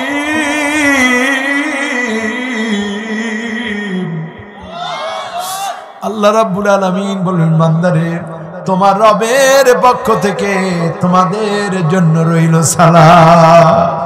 সুবহানাল্লাহ, আল্লাহু আকবার। আল্লাহ যেন আমাদের কই সালাম গ্রহণের তৌফিক দেন, বলেন আমিন। আরো জোরে বলুন আমিন। এই ময়দানকে আল্লাহ কবুল করুন, আমিন। প্রিয় ভাইরা আমার, এই জন্য আল্লাহ রাব্বুল আলামিন বলেছে, আল্লাহ রাসূল বলেছেন যে দুইটি জিনিস মানুষকে জান্নাতে প্রবেশ করায় দিবে। এক নাম্বার হলো তাকওয়া। জোরে বলেন কি? তাকওয়া, আল্লাহর প্রতি ভয়। এবার আল্লাহ রাব্বুল আলামিন বলেছেন, ইন্না আকরামাকুম ইনদাল্লাহি আতকাকুম। নিশ্চয়ই আমার বান্দাদের মধ্যে আমার কাছে সবচেয়ে প্রিয়, সবচেয়ে আপন ওই ব্যক্তি, যে ব্যক্তি আমি আল্লাহকে সবচেয়ে বেশি ভয় করে। সুবহানাল্লাহ, আল্লাহু আকবার। এবার আল্লাহ রাব্বুল আলামিন পরিষ্কার করে বলেছেন, আমার বান্দাদের মধ্যে সবচেয়ে বেশি কে আমাকে ভয় করে? আল্লাহ রাব্বুল আলামিন এবার কোরআনে কারীমের মধ্যে বলেছেন, আমার বান্দাদের মধ্যে আলেমরাই সবচেয়ে বেশি আমাকে ভয় করে। সুবহানাল্লাহ, আল্লাহর কসম। ভাইরা, ওয়াজ আপনি শুনতে গেলে আপনার চোখের পানি আসতেও পারে, নাও পারে। বুঝে তেলাওয়াত করেন। আপনি যখন জাহান্নামের কথা শুনবেন, তখন যদি আপনি হৃদয় থেকে কাঁদেন, তখন আপনার কান্না আল্লাহর আরশে পৌঁছে যাবে। এই জন্য ইসলামী আন্দোলনের কর্মী যারা, তাদেরকে নির্দেশনা দেওয়া আছে, প্রতিদিন রিপোর্টে লিখতে হবে কত আয়াত কোরআন পড়েছে অর্থ সহ, কয়টি হাদিস পড়েছেন, ইসলামী সাহিত্য কত পৃষ্ঠা পড়েছেন, জামাতের সাথে নামাজ কত ওয়াক্ত হয়েছে, আত্মসমালোচনা করেছেন কিনা, রিপোর্ট রেখেছেন কিনা, প্রতিদিনের হিসাব আপনি নিজেও রাখবেন, আপনার সংগঠনও রাখবে।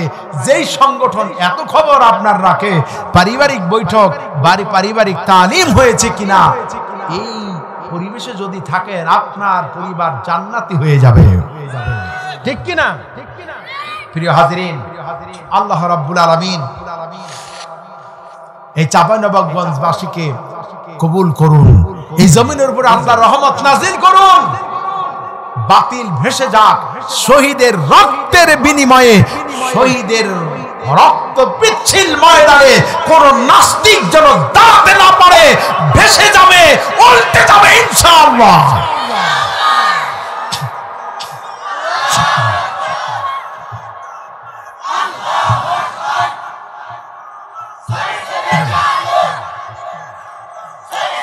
আলহামদুলিল্লাহ, জাযাকাল্লাহ। যদি আল্লাহ সাহায্য না করতেন, বাতিল যদি শহীদের রক্তে রঞ্জিত ময়দানে যদি তারা স্লিপ না করতেন, অস্ত্র হাতে থাকা সত্ত্বেও পালাতে হতো না। ঠিক কিনা? যারা এই আন্দোলনে শহীদ হয়েছেন 2017-তে, 2024-এ যারা নিহত হয়েছেন, আল্লাহ তাআলা প্রত্যেককে শাহাদাতের পূর্ণ নাজারানা দান করুন।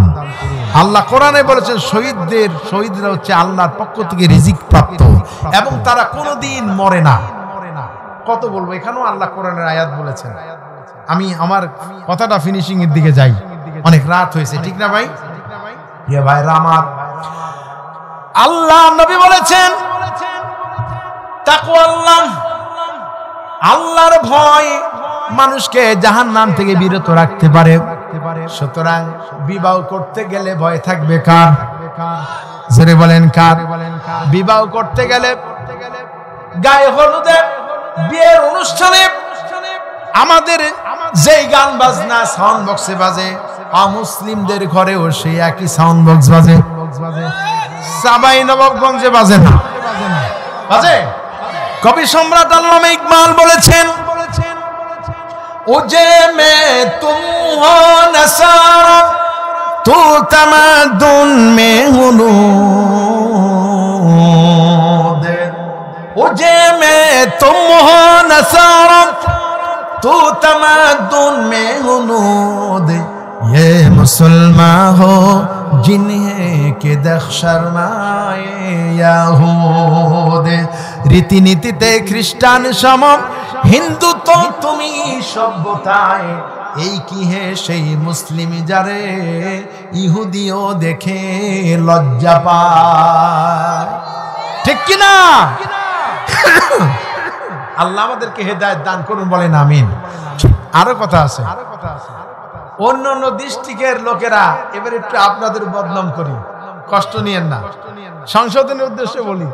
আমি গল্পে শুনেছি, আমি সঠিকটা জানি না, আপনাদের কাছে জানার উদ্দেশ্যেই বলবো, বদনাম না। অন্য ডিস্ট্রিক্টের মেয়েদেরকে নাকি চাঁপাই নবাবগঞ্জে বিয়ে দিতে চায় না। কেন জানো? যৌতুক আছে নাকি? যৌতুক প্রথা আছে। বিভিন্ন অনুষ্ঠানে অনেক কিছু দিতে হয়, এটা কতটুকু সত্য আপনারাই জানেন। তাহলে এই যৌতুক দেওয়া, যৌতুক নেওয়া দুইটি হারাম। আপনি উপহার দেন, জায়েজ আছে, কি বলেন? ঠিক কিনা ভাই? উপহার জায়েজ আছে, যৌতুক নেওয়া জায়েজ নাই। আপনি শ্বশুর বাড়ি থেকে বিয়ের আগে একেবারে দামি মোটরসাইকেলের নাম কি? আরটিআর R15, দাম কত? 5 লাখ। এই দেখেন, প্রাইভেট কারের সমান দাম। এই যুবকরা কার কার মোটরসাইকেল দরকার ভবিষ্যতে? হাত তোলেন তো। দরকার? আচ্ছা দরকার, আচ্ছা দিতে পারেন কে? আল্লাহ, ঠিক কিনা? আপনি এখন থেকে নিয়ত করেন আমি যৌতুক নিব না। এখন থেকে যদি নিয়ত করেন, আল্লাহ আগের থেকে আপনাকে স্বাবলম্বী বানাবেন। তা যদি না হয়, আপনি গাড়ি পাবেন, বউ পাবেন না। আবার বউ গাড়ি পেলেও শ্বশুর বাড়ির মজা পাবেন না। কারণ হচ্ছে আপনি শ্বশুর বাড়ির কাছ থেকে দাবি করে R15 নিয়েছেন। আপনি যখন মোটরসাইকেল পিকআপ দিয়ে শ্বশুর বাড়ির কাছাকাছি গেলেন, শ্বশুর জানালা দিয়ে তাকায় দেখে যে আসতেছে রক্ত শোষা। রক্ত শোষা, বুঝলেন তো? হ্যাঁ, ঠিক কিনা? আল্লাহ আমাদেরকে হেদায়েত দান করুন, আমিন। আপনার কষ্টার্জিত পয়সা দিয়ে, আপনার পরিশ্রমের টাকা দিয়ে যদি আপনি গাড়ি কিনে শ্বশুর বাড়ি যান, আপনার জন্য জানটা উজাড় করে শ্বশুর বাড়ি থেকে ভালোবাসা দিয়ে দিবে। সুবহানাল্লাহ, আলহামদুলিল্লাহ। আল্লাহর কাছে দোয়া করি, রব্বুল আলামিন এই ময়দানে যত যুবক আছেন অবিবাহিত, আল্লাহ তাআলা এদের সকলকে বিয়ের সময় মনে করাই দিও যৌতুক নেওয়া যাবে না, হারাম। আর এদের মনের মতো মনের মাধুরীকে আকর্ষণ করার মতো নয়নের পুতুলি সুন্দরী স্ত্রী আল্লাহ তুমি তাদের উপহার দিয়া দিও, আমিন। যুবকরা একটু জোরে আমিন বলছে। আমিও চাই আপনারা সুন্দরী বউ পান, আপনারা সারা জীবন আনন্দে থাকেন, তাহলে অন্যের স্ত্রী আপনাদের দ্বারা ক্ষতিগ্রস্ত হবে না। ঠিক কিনা? আল্লাহ রহম করুন, আমিন। 2 নম্বরে রাসূল বলেছেন কোন জিনিস সবচেয়ে বেশি মানুষকে জান্নাতে পৌঁছাবে? বলবো হুসনুল খুলক, উত্তম চরিত্র। এখানে চেয়ারম্যান সাহেব আছেন নাকি? প্রিয় ভাই সব পালিয়ে গেছে না? আচ্ছা আচ্ছা, প্রিয় ভাই সব চাঁপাইনবাবগঞ্জের ভাষায় একটু বললাম আর কি। আমার শুনতে খুব ভালো লাগে, মাশাআল্লাহ। অনেক সময় এদিকের অনেক লোক যখন রাজশাহী চাঁপাইনবাবগঞ্জের লোক আমাদের নাটোরে যায়, আমি বলি যে ভাই আপনাদের আঞ্চলিক ভাষায় একটু আমাদের সাথে কথা বলেন, আমরা একটু মজা করে শুনি। মাশাআল্লাহ বলেন। সমস্ত ভাষা কার দেওয়া? আল্লাহর দেওয়া। এই চাঁপাইনবাবগঞ্জের ভাষা, রাজশাহীর ভাষা, বাংলাদেশের মধ্যে রাজশাহীর ভাষা সবচেয়ে বিশুদ্ধ, ঠিক কিনা? আমি যতটুকু জানি, ভুল হয়েছে কিনা জানি না। প্রিয় ভাই সব, আপনি যদি চট্টগ্রাম যান, কক্সবাজারে যান, কুমিল্লায় যান, ফেনীতে যান, সন্দ্বীপে যান, তারপরে হবিগঞ্জ, মৌলভীবাজার, সিলেটে যান, আপনার চোখ কপালে উঠবে। কি বলে, কিটা হইছে তো কিটা হইছে, কি হইছে তাও জানি না। একবার আমি গেলে মেহমান হিসাবে আমাকে আল্লাহ যেন প্রথম যখন নিলেন সিলেটে, আমি যাওয়ার পরে আমাকে বলছে হুজুর, নাস্তা দিয়ে বলছে হুজুর কালা গু খাইবা না সাদা গু খাইবা।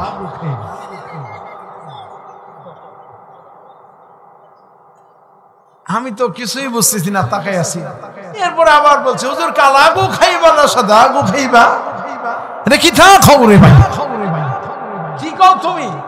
বলছে হুজুর সাদা মিষ্টি খাবেন না কালো মিষ্টি খাবেন? আর ওনারা, আমরা বলি সাদা গুলো খাবেন নাকি কালো গুলো, ওনারা এক গু দিয়ে সব সেরে দিচ্ছে। আর আমরা যা বুঝেছি তা তো বুঝছি, কি বলেন ঠিক কিনা? তো প্রত্যেকটি ভাষা দিয়েছেন কে? সুবহানাল্লাহ, আল্লাহর দেওয়া এক এক মজা। চাঁপাইনবাবগঞ্জের নারী বাড়ি তার নাটোরে শ্বশুর বাড়ি, সেখানে গিয়েও ঘর সংসার করে, কোনো অসুবিধা হয় না। হয় নাকি? কোনো অসুবিধা নাই। ভাষাটা কার? এবার আমি আপনাদের বলছিলাম জান্নাতে যাওয়ার জন্য উত্তম চরিত্রের দরকার, ঠিক কিনা? এখন আমাদের চারিত্রিক সার্টিফিকেট কে দিবে? চাকরি করতে গেলে চেয়ারম্যান দিবে। এখন চারিত্রিক অবস্থা কি আল্লাহ ছাড়া কেউ জানে না, তারপরেও আমাদেরকে সার্টিফিকেট দেয়। আর সার্টিফিকেট তো আসলে ও দেয় না, আমরাই দিই। বলবেন হুজুর কেমনে? যখন ভোট আসে, নির্বাচন আসে, তখন আমার হুঁশ নাই। 500 টাকা, 200 টাকা, 100 টাকার বিনিময়ে দালালি করতে করতে মুখে ফেনা উঠে যায়। টুপিওয়ালা, পাগড়িওয়ালা। আপনারা এখনো অনলাইনে ভাইরাল দেখবেন কয়েকজন হুজুর নামের কলঙ্ক, পাগড়ি পড়া, টুপি পড়া, এরকম বড় টেবিল সামনে সিরিয়াল, শেখ হাসিনা, শেখ হাসিনা, এরকম জিকির করছে কিনা? এরকম জিকির করেছে কিনা? দেখেন ওদের জায়গা কোথায় হবে জানেন? মুনাফিকের জায়গা যেখানে, ওদের জায়গা সেখানে, ঠিক কিনা? চেয়ারম্যান যিনি হবেন, এমপি যিনি হবেন, আমরা বলি আমার ভাই, তোমার ভাই, বুলবুল ভাই, বুলবুল ভাই। হ্যাঁ, আপনারা কি চান বুলবুল ভাইকে? কারা কারা চান? দেখান, লোকজন আল্লাহকে দেখান। লিল্লাহে তাকবীর। হাত নামান। বুলবুল ভাইকে যদি বাছাই করেন ভুল করবেন না। আলহামদুলিল্লাহ। আর আমরা যা বাছাই করছি, আমার ভাই, তোমার ভাই, উল্লুক ভাই, ভাল্লুক ভাই, আমার ভাইয়ের চরিত্র ফুলের মতো পবিত্র, নামাজ পড়ে না এক ওয়াক্ত, এই তো চরিত্র। আমি যশোরে মাহফিল করতে গেলে চেয়ারম্যান সাহেব আমাকে নসিহত করছে, এই হুজুরেরা এক ওয়াজ করে মাদক আর ধূমপানের বিরুদ্ধে কথাই বলে না। আমি বললাম আমরা বলি, আপনারা শুনেন না। কিছুক্ষণ পরে আমি যখন মাইক পেলাম, কারণ উনি ছিলেন প্রধান অতিথি, আমি যখন মাইকের সামনে, মাউথপিসের সামনে গেলাম, দেখি বিড়ির এমন গন্ধ। এই ফজিলত কে মাখায় গেছে? একটু আগে চেয়ারম্যান সাহেব খাইছে, তো কুলি করে আসে নাই, আর আমাদের নাকি সব ধরা পড়ে যায়, ঠিক কিনা? তো ওনারা মুখেই বলেন একটা, কাজ করেন আরেকটা। সুতরাং যেই নেতা বিড়ি টানে কোন মুসলমান তাকে নির্বাচিত করে না, এবং আমরা গ্যারান্টি দিয়ে বলতে পারি মাদক তো দূরের কথা, কোন ধূমপানও করে না, এমনকি মারাত্মক জর্দাও খায় না। ইসলামী আন্দোলনের একনিষ্ঠ কর্মী যারা, ঠিক কিনা বলেন? সুতরাং আল্লাহর আইনে সৎ লোকের শাসন যারা চান তারা অবশ্যই, আপনি প্রমাণ নেন বুলবুল ভাইয়ের বাড়ি আমার বাড়ি এক জায়গায় নয়, এক জেলা ডিস্টেন্স, 2 জেলা প্রায়, ঠিক কিনা? মাঝখানে একটি জেলা, কিন্তু আমি তাকে চিনি, আমি তাকে চিনি। রাসূল যেভাবে চিনতে বলেছেন আমি সেইভাবে চিনি। যাকে দেখলে আল্লাহ এবং পরকালের ভয় হয়, আল্লাহ বলেছেন তার সাথে প্রতিযোগিতা করো, তার আমল নিয়ে প্রতিযোগিতা করো। আল্লাহু আকবার।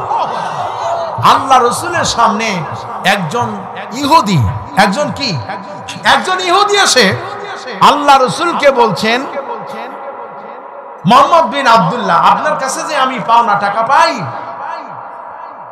এটা কি আপনার মনে আছে? আপনি আমাকে টাকাটা দেন। আল্লাহ নবী বললেন, কেন ভাই, আমি তো তোমাকে টাকা দিয়ে দিয়েছি। ইহুদি বলছে, না, আপনি আমাকে তো আমার পাওনা দেন নাই। ইতিমধ্যে আল্লাহ রাসূলের একজন সাহাবী এসে উপস্থিত, বললেন, ইয়া রাসূলুল্লাহ, কি হয়েছে? আল্লাহ নবী বললেন, দেখো, এই লোকটার কাছ থেকে আমি কিছু ধার নিয়েছিলাম, কিছু টাকা ধার নিয়েছিলাম, আবার সময় মতো দিয়েও দিয়েছি, কিন্তু লোকটি বলছে আমি তাকে টাকা ধার দেই নাই। সাহাবী বললেন, ইয়া রাসূলুল্লাহ, আমি সাক্ষী আপনি তাকে টাকা দিয়েছেন। আল্লাহ রাসূল বললেন, আশ্চর্য ব্যাপার, আমি যখন টাকা ধার নেই তখনও তো তুমি ছিলে না, আর আমি যখন টাকাটা তাকে ফেরত দেই তখনও তো তুমি ছিলে না, তুমি কেমন করে সাক্ষী দিলে?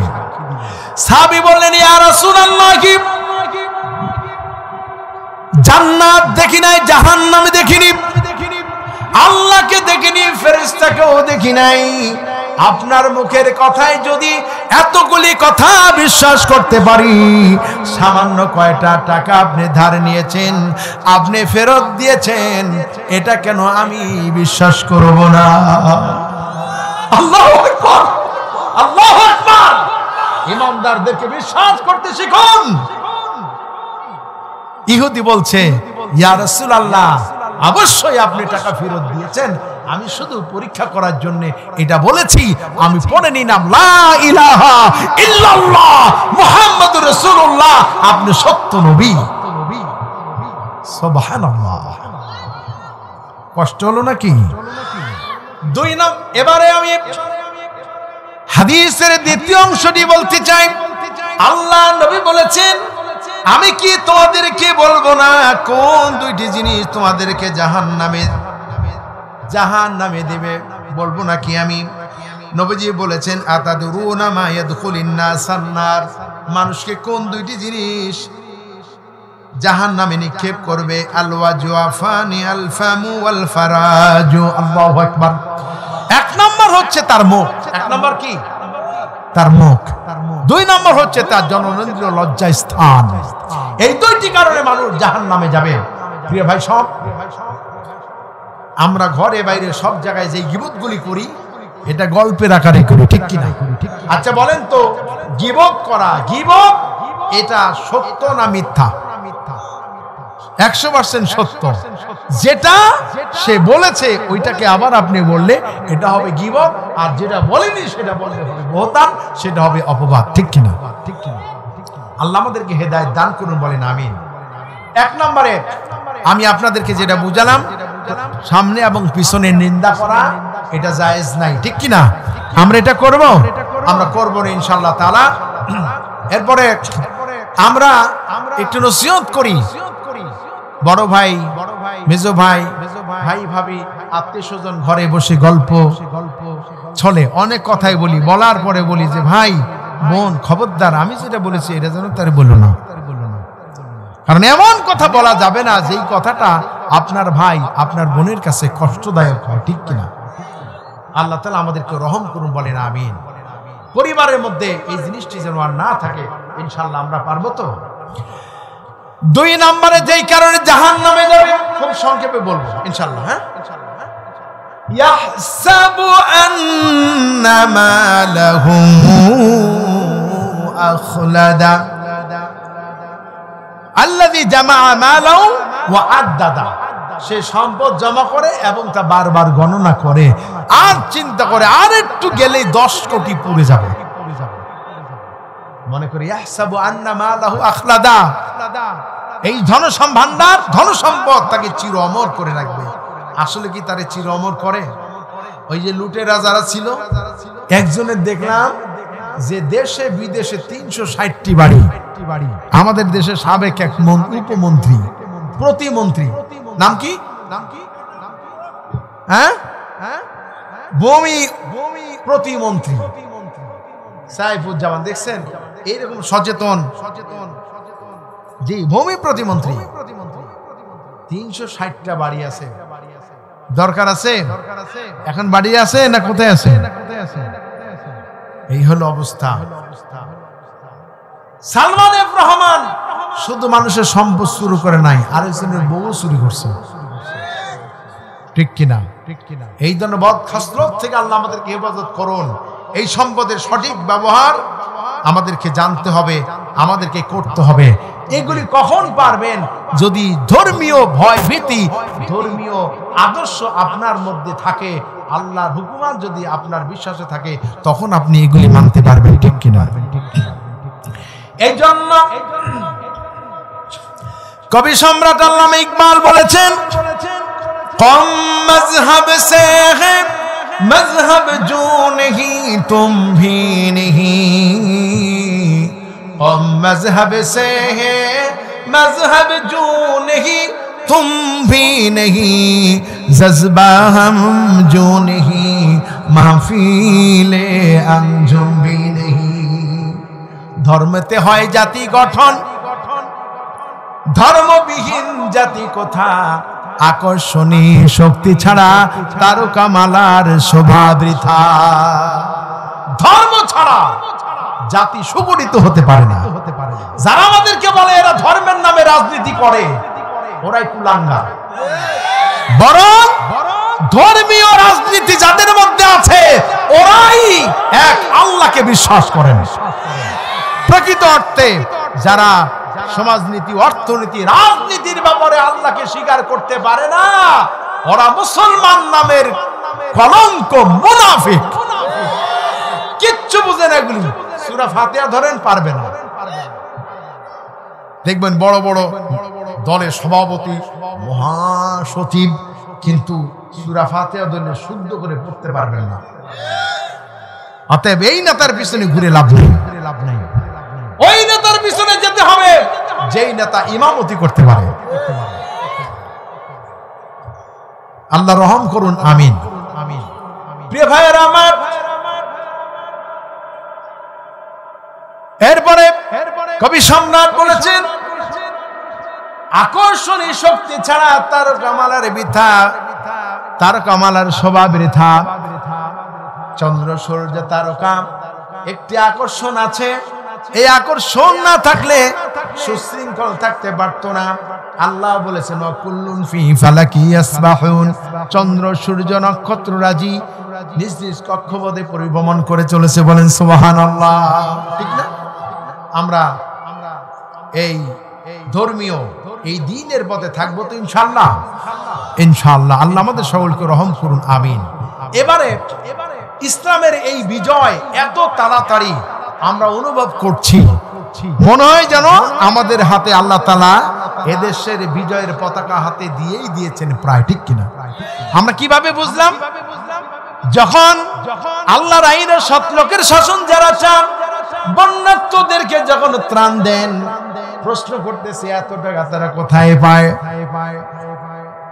রাহাবার জবাব দিয়েছেন, আল্লাহর কসম, এই টাকাগুলি আমার ব্যক্তিগত নয়, এই টাকাগুলি আমাদের দেশের রিকশাওয়ালা, ভ্যানওয়ালা, আমার দেশের চাকরিজীবী, প্রকৌশলী, ইঞ্জিনিয়ার, ডাক্তার যারা মেহরবানি করে তার প্রতি মাসে আয়ের একটি অংশ 5 ভাগ আল্লাহ রাস্তায় দিয়ে দেন, এগুলি দিয়ে আমরা জনসেবা করি।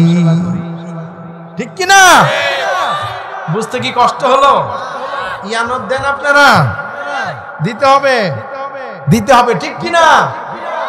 এটাতেই আমাদের বিজয় ইনশাআল্লাহ। অমুসলিমদেরকে আমরা সাহায্য করছি এভাবে, ঠিক কি না? এই 24 শহীদ পরিবারকে 2 লক্ষ করে টাকা কোথা থেকে দিছে?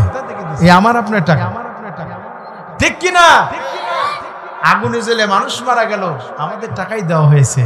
যে এরা মানুষের দুঃখে কষ্টে ক্ষমতায় না গিয়েও মানুষের দ্বারে দ্বারে থাকে, যারা মানুষের কষ্ট দুঃখে থাকে, এবং তারা আরেকটা ঘোষণা দিয়েছেন প্রত্যেকটি পরিবারে তারা ক্ষমতায় গেলেও চাকরি দিবেন, না গেলেও দিবেন, সাহসের সাথে বলেছেন, ঠিক কিনা?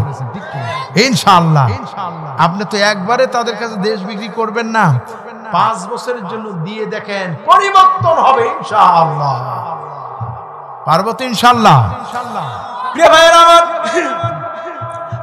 আল্লাহ রাব্বুল আলামিন বলেছেন, আল্লাহ নবীর আরেকটি হাদিস বলে, তারপরে 2টি আয়াত বলে আমি দোয়া করে দেব ইনশাআল্লাহ। না এখনই দোয়া করে দেব, রাত তো অনেক হয়ে গেছে। বলবো আর একটু? বলতেছেন আর একটু চলুক। আলহামদুলিল্লাহ, আল্লাহ আপনাদেরকে আয়াত দরজ করুন। প্রিয় ভাইরা আমার, আল্লাহ নবী বলেছেন, বনি আদম বৃদ্ধ হয়ে যায়, বুড়া হয়ে যায়, কিন্তু 2টা জিনিস বুড়া হয় না, আরো জোয়ান হয়। বলবো? জানেন আপনারা? বলে দেব? 1 নম্বর হলো সম্পদের প্রতি লোভ, 2 নম্বর হচ্ছে বেশি দিন বাঁচতে চায়। নবীজি বলেছেন, যত বেশি সম্পদ হবে জান্নাতে যেতে তোমার তত বেশি দেরি হবে, কারণ হিসাব যত বেশি জান্নাতে যেতেও তত দেরি। আবার যত বেশি দিন বাঁচবে তোমার গুনাহ ততই বেশি হবে। আল্লাহ আমাদেরকে মাফ করুন, আমরা বলি আমিন। প্রিয় ভাইয়েরা আমার, বুড়া হয়ে যাবার পর এই মানুষের শক্তি সামর্থ্য থাকে না, আমলের ব্যাপারে আমাদেরকে গুরুত্ব দিতে হবে। এমনি এমনি সময় পার করে গেলে হবে না। দানের ব্যাপারে আল্লাহর নির্দেশনা 2টা আয়াতে কারিমা থেকে আপনাদেরকে শোনাই। সূরা মুনাফিকুনে আল্লাহ রাব্বুল আলামিন বলেছেন, ইয়া আইয়ুহাল্লাযীনা আমানু লা তুলহিকুম আমওয়ালুকুম ওয়ালা আওলাদুকুম আন যিকরিল্লাহ ومن يفعل ذلك فأولئك هم الخاسرون। আল্লাহ রাব্বুল আলামিন বলেন, হে বিশ্বাসীগণ, হে ঈমানদারগণ, তোমাদের ধন সম্পদ এবং সন্তান সন্ততি যেন তোমাদেরকে আল্লাহর শরণ থেকে গাফেল করে না দেয়। সম্পদ যেন আমাদেরকে আল্লাহর শরণ, আল্লাহর জিকির থেকে ভুলিয়ে না দেয়, ঠিক কি না? যদি কোন ব্যক্তি এরকম করে, আল্লাহ বলেছেন, ওমাইয়া ফাআল যালিকা ফাউলাইকা হুমুল খাসিরুন, এরাই হবে সবচেয়ে বেশি বড় ক্ষতিগ্রস্ত। যারা কোন নাউজুবিল্লাহ। আমরা কি ক্ষতিগ্রস্ত হতে চাই? ক্ষতি থেকে বাঁচবে কারা? যারা আল্লাহর উপদেশ মানবে। কোরআনুল কারীমে সূরা মুনাফিকুনের পরে আল্লাহ পাক বলেছেন, ওয়া আনফিকু মিম্মা রাযাকনাকুম মিন ক্বাবলি আইয়াতিয়া আহাদাকুমুল মাউত ফায়াকুল রাব্বি লাউলা আখখারতানি ইলা আজালিন করিব فأصدق وأكن من الصالحين। আমি তোমাদের যে রিজিক দিয়েছি, তোমাদের কাছে মৃত্যু আসার আগে তোমরা তার থেকে ব্যয় করো। কে বলেছেন? তার থেকে তোমরা ব্যয় করো, নয়তো তোমাদের মৃত্যু এসে গেলে তোমরা বলবে, আল্লাহ যদি আরো কিছুদিন আমাদেরকে তুমি সুযোগ দিতে বাঁচার, তাহলে আরো বেশি করে দান করতাম, আরো নেককার ভালো মানুষ সিদ্দিকীনদের সাথে শামিল হয়ে যেতাম। বলবে ফাআসাদদাকা ওয়া আকুম মিনাস সালিহিন, যদি আরো কিছুদিন বাঁচতাম আল্লাহ, তাহলে আমি কি করতাম? আমি নেককার লোকদের সাথে শামিল হয়ে যেতে পারতাম। 70 বছর 80 বছর আর কত? আল্লাহ নবী বলেছেন, যে ব্যক্তির বয়স 60 বছর পূর্ণ হয়েছে, আল্লাহর কাছে তার কোনো উদ্গোষ দেওয়ার ক্ষমতা নাই, কোনো ক্ষমতা থাকবে না কোনো উসিলা পেশ করা।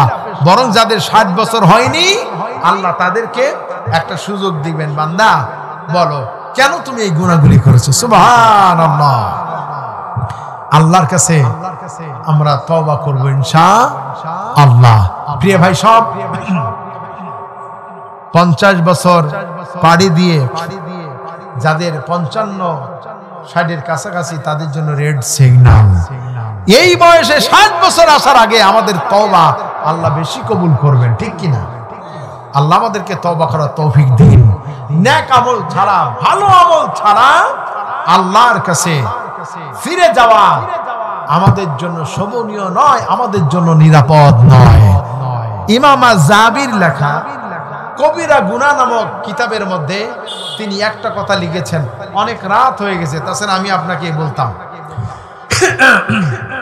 আমরা দোয়া করে দিই।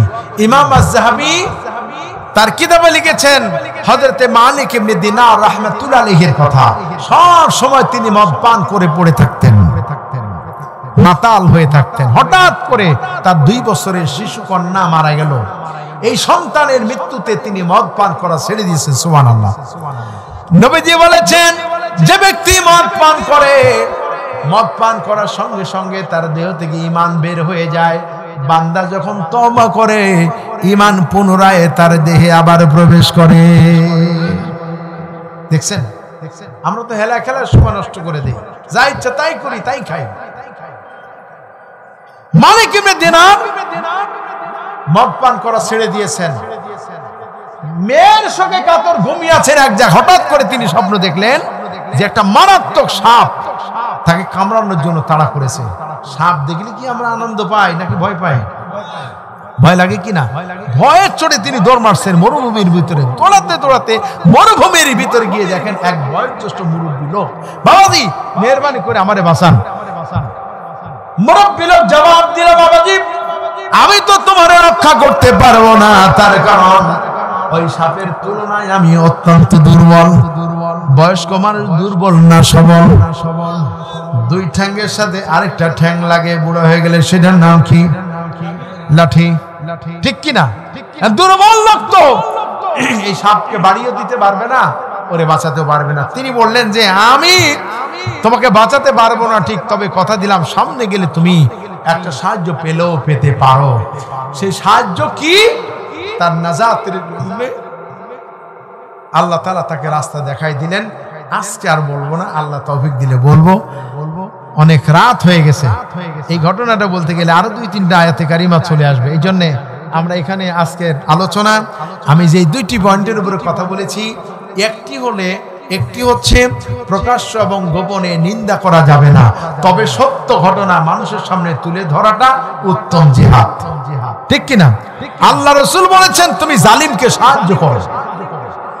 সাহাবীরা, এখন দোয়া হবে, প্লিজ বসুন, বসেন ভাই, এতক্ষণ ছিলেন, শেষ ভালো তার সব ভালো তার। জালিমকে সাহায্য করব কিভাবে? আল্লাহর নবী বলেছেন জালিম যখন জুলুম করে তখন তাকে শক্ত হাতে প্রতিবাদ করো, প্রতিহত করো। তাহলে তাকে সাহায্য করা হলো কেমনে? জালিমকে যদি আপনি প্রতিহত করেন তাহলে সে গুনাহ থেকে বেঁচে গেল, সুতরাং তাকে সাহায্য করা হলো। সুবহানাল্লাহ। আল্লাহ আমাদের সকলকে ভালো কাজে সহযোগিতা করার তৌফিক দিন। এই চাঁপাইনবাবগঞ্জবাসী আরো অনেক শ্রোতা পেতাম, 4টা মাহফিল না হলে, ঠিক না? ভাগাভাগি হয়ে গেছে আলহামদুলিল্লাহ। যারা ছিলেন সকলে খাঁটি মুসলিম হয়ে যান, আল্লাহ তাআলা খাঁটি মুসলিম হিসাবে কবুল করুন, এটাই আমি আল্লাহর কাছে মুসাফির হিসাবে কামনা করি। আল্লাহ তাআলা আমরা যা শুনেছি আমল করার তৌফিক দিন। আমরা দুরূদ শরীফ পড়ি, আল্লাহুম্মা সাল্লি আলা সাইয়্যিদিনা ওয়া মাওলানা মুহাম্মাদিন সাল্লাল্লাহু আলাইহি ওয়াসাল্লাম। আল্লাহুম্মা আমিন।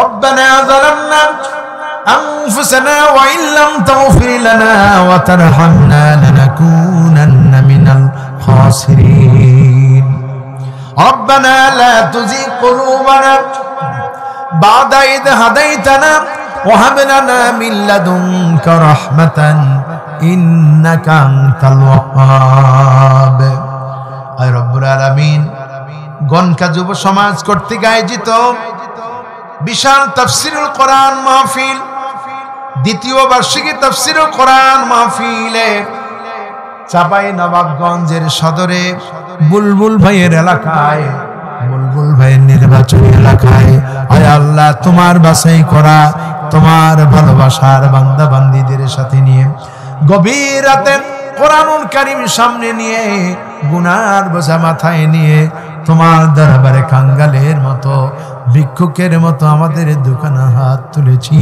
মেহেরবানি করে আমাদের সওয়াবটুকুন রাসূল করিম সাল্লাল্লাহু আলাইহি সাল্লামের রূহ মুবারকে পৌঁছে দাও আল্লাহ। तमाम পৃথিবীর মাটির নিচে যত মুমিন মুমিনাত কবরবাসী হয়েছেন আল্লাহ, কবরগুলি তুমি জান্নাতের টুকরা বানায় নাও। নবীজি বলেছেন আমার উম্মতেরা যখন তোমরা জান্নাত কামনা করবে, শ্রেষ্ঠ জান্নাত কামনা করবে, আল্লাহ তাআলা নবীজি আমাদের শিখালেন দয়া করে আমরা যারা হাত তুলেছি আমাদের মৃত্যু পিতামাতা আত্মীয় স্বজন মুমিন মুমিনা আমাদের সকলকে জান্নাতুল ফেরদাউসে স্থান করে দিও আল্লাহ রব্বুল আলামিন। দীর্ঘ রাত পর্যন্ত দীর্ঘ সময় পর্যন্ত কষ্ট করে ধৈর্য ধরে এত সময় যারা বসেছিলেন আল্লাহ ক্ষতি থেকে বাঁচার জন্য যে চারটি কোয়ালিটির কথা বলা হয়েছে আল্লাহ তার ঈমানের সাথে ধৈর্যের সাথে দ্বীনের কাজে বসেছিলেন। রব্বুল আলামিন তুমি আমাদের সকলকে সেই ক্ষতি থেকে বাঁচিয়ে আল্লাহ জান্নাতের মেহমান করে নিও। আয় রব্বুল আলামিন আমাদের ভিতরে যারা অসুস্থ আছেন আল্লাহ তুমি দয়া করে সকলকে সুস্থ করে দাও। এমন রোগ আছে লক্ষ লক্ষ টাকা দিলে ও রোগ ভালো হবে না, কিন্তু তুমি যদি একবার হুকুম করে দাও অহুয়া মারিতু ফাহুয়া ইয়াশফিন, আল্লাহ তুমি বলেছো আমি মানুষকে রোগ দিই, রোগ থেকে আমি আরোগ্য দান করি। রব্বুল আলামিন তুমি দয়া করে আমাদের সকলকে পূর্ণ সুস্থ করে দাও। আয় আল্লাহ আমাদের ভিতরে ঋণগ্রস্তের ঋণ পরিশোধের তৌফিক দাও, অভাবীদের অভাব দূর করে দাও। আয় আল্লাহ ঋণগ্রস্তের ঋণ পরিশোধের তৌফিক দাও, ছাত্রদের লেখাপড়ায় আল্লাহ বরকত দান করে দিও। আল্লাহ আমাদের পরবর্তী প্রজন্মকে আল্লাহ তাওহীদ পন্থী বানায় দাও। তোমার দরবারে কত শুকরিয়া আদায় করি, কতদিন আমাদের ভিতরে কেঁদেছিলাম আল্লাহ নাস্তিকরা এদেশের সিলেবাসকে পরিবর্তন করে আমাদের মুসলমানের সন্তানদের ঘরে মূর্তি ঢুকিয়ে দিয়েছে, আমাদের মুসলমানদের ঘরে ঘরে মূর্তি ছবি ঢুকিয়ে দিয়ে আমাদের ঈমানদার সন্তানদেরকে বেঈমান বানানোর জন্য চেষ্টা করেছে। আল্লাহ তোমার কাছে কেঁদেছি, নাস্তিক তুমি বিদায় করে দিয়েছো। রব্বুল আলামিন আমাদের ছেলে মেয়েদেরকে আল্লাহ তুমি পূর্ণ হেদায়েতের উপরে কবুল করে নাও, আমাদের পরিবার পরিজনকে হেদায়েত দাও। রব্বানা হাব লানা মিন আজওয়াজিনা ওয়া যুররিয়াতিনা কুররাতা আয়ুনি ওয়াজআলনা লিল মুত্তাকিনা ইমামা। আল্লাহ তুমি আমাদের পিতামাতা যারা অন্ধকার কবরে আল্লাহ তুমি সকলকে জান্নাতের মেহমান করে নাও। অসুস্থ বিছানায় ছটফট করছেন, যন্ত্রণায় কাতরাচ্ছেন, আল্লাহ তাআলা ওই পিতামাতার উপরে তোমার রহমত নাজিল করে দাও। রব্বিরহামহুমা কামা রব্বায়ানি সগীরা। সবাই পড়েন রব্বিরহামহুমা কামা রব্বায়ানি সগীরা। রব্বুল আলামিন আমাদের পিতা আমাদের উপরে রহমত নাজিল করো। রব্বানা হাব লানা মিন আজওয়াজিনা রব্বানা ইগফির লি ওয়া লিওয়ালিদাইয়া ওয়া লিল মুমিনিনা ইয়াওমা ইয়াকুমুল হিসাব। রব্বুল আলামিন অনেক মাহফিলে তারা টাকা কড়ি তুলেন, কালেকশন করেন, কিন্তু এই মাহফিলে এক অবাক করা, নিজের পকেটের টাকা দিয়ে স্থায়ী সদস্য হয়ে আয় আল্লাহ মাহফিল আঞ্জাম দিলেন। পোস্টারে লিখে দিয়েছেন কোন প্রকারের চাঁদা আদায় করা হবে না। এত বড় হিম্মত নিয়ে যারা আল্লাহ এই জমিনে কাজ করলো, আল্লাহ পূর্ণ সওয়াব তাদের আমলনামায় দান করে দিও। আল্লাহ দেশি প্রবাসী সকল ভাইদের উপরে তোমার রহমত নাজিল করে দাও। আয় আল্লাহ আমাদের উপরে রহমত নাজিল করো, আমাদের এই গুনাহ খাতা আল্লাহ তুমি দয়া করে মাফ করে দাও। আল্লাহ গভীর রাতে দোয়া করার পরে যদি ফিরে যাই, দোয়া যদি কবুল না হয়, আমাদের চাইতে হতভাগা আর কেউ হতে পারে না। এই জন্য নবীজি দোয়া করেছেন, আল্লাহুম্মা ইন্নী আউযু বিকা মিনাল ইজজি ওয়াল কাসলি ওয়াল বুখলি ওয়াল হারামি ওয়া দাবিল কাবার। আল্লাহুম্মা আতি নাফসি তাকওয়াহা ওয়া যাক্কিহা আনতা খায়রু মান যাক্কাহা আনতা ওয়ালিয়ুহা ওয়া মাওলাহা। اللهم إني أعوذ بك من علم لا ينفع ومن قلب لا يخشع ومن نفس لا تشبع ومن دعوة لا يستجاب لها। আল্লাহ নবীজি দোয়া করেছেন, রব্বুল আলামিন তুমি আমাকে যাবতীয় অক্ষমতা, দুর্বলতা থেকে, কৃপণতা থেকে বাঁচাও, আর কবরের আর বার্ধক্য থেকে বাঁচাও, কবরের আযাব থেকে আমারে বাঁচায় দাও। আল্লাহ নবীজি দোয়া করেছেন, রব্বুল আলামিন তুমি আমার অন্তরকে পরিশুদ্ধ করে দাও, তাকওয়ায় পরিপূর্ণ করে দাও। তুমি ছাড়া আমার অন্তরকে কেউ পরিশুদ্ধ করতে পারে না। আল্লাহ নবীজি এত সুন্দর করে দোয়া শিখালেন। আল্লাহ তুমি আমাদের তওবা তোমার দরবারে মঞ্জুর করে দাও। রব্বুল আলামিন নবীজি পড়েছেন, আল্লাহ তুমি আমাকে এমন ইলম দিও না যে ইলম তোমার দরবারে কোনো কাজে উপকারে আসবে না। আল্লাহ তুমি আমাকে এমন এমন দায়ী তুমি আমাকে বানাও না যেই দোয়া যেই দাওয়াত তোমার দরবারে কবুল হয় না। এমন নফস তুমি আমাকে দিও না যেই নফস তোমার ভয়ে ভীত হয় না। আল্লাহ তুমি দয়া করে আমাদের অন্তরে জাহান্নামের ভয় ঢুকায় দাও। জাহান্নাম থেকে আল্লাহ তুমি আমাদেরকে বাঁচায় দাও। এত রাত্রি পর্যন্ত আল্লাহ তোমার একটি বান্দা বান্দি ময়দান ছেড়ে উঠে নাই। আল্লাহ কোরআনের সম্মানে তারা বসেছিলেন। মাবুদ গো আল্লাহ, হাসরের দিন, হাসরের ময়দানে আল্লাহ সফল বান্দা বান্দি হিসাবে আল্লাহ তুমি আমাদের পরিচয় করাইয়া দিও। আল্লাহ আয়োজকদের উপরে তোমার রহমত নাজিল করে দিও। আল্লাহ আল্লাহ এদেশের জমিনে আল্লাহ তোমার আইন ও সত্যের শাসন কবুল করে নাও।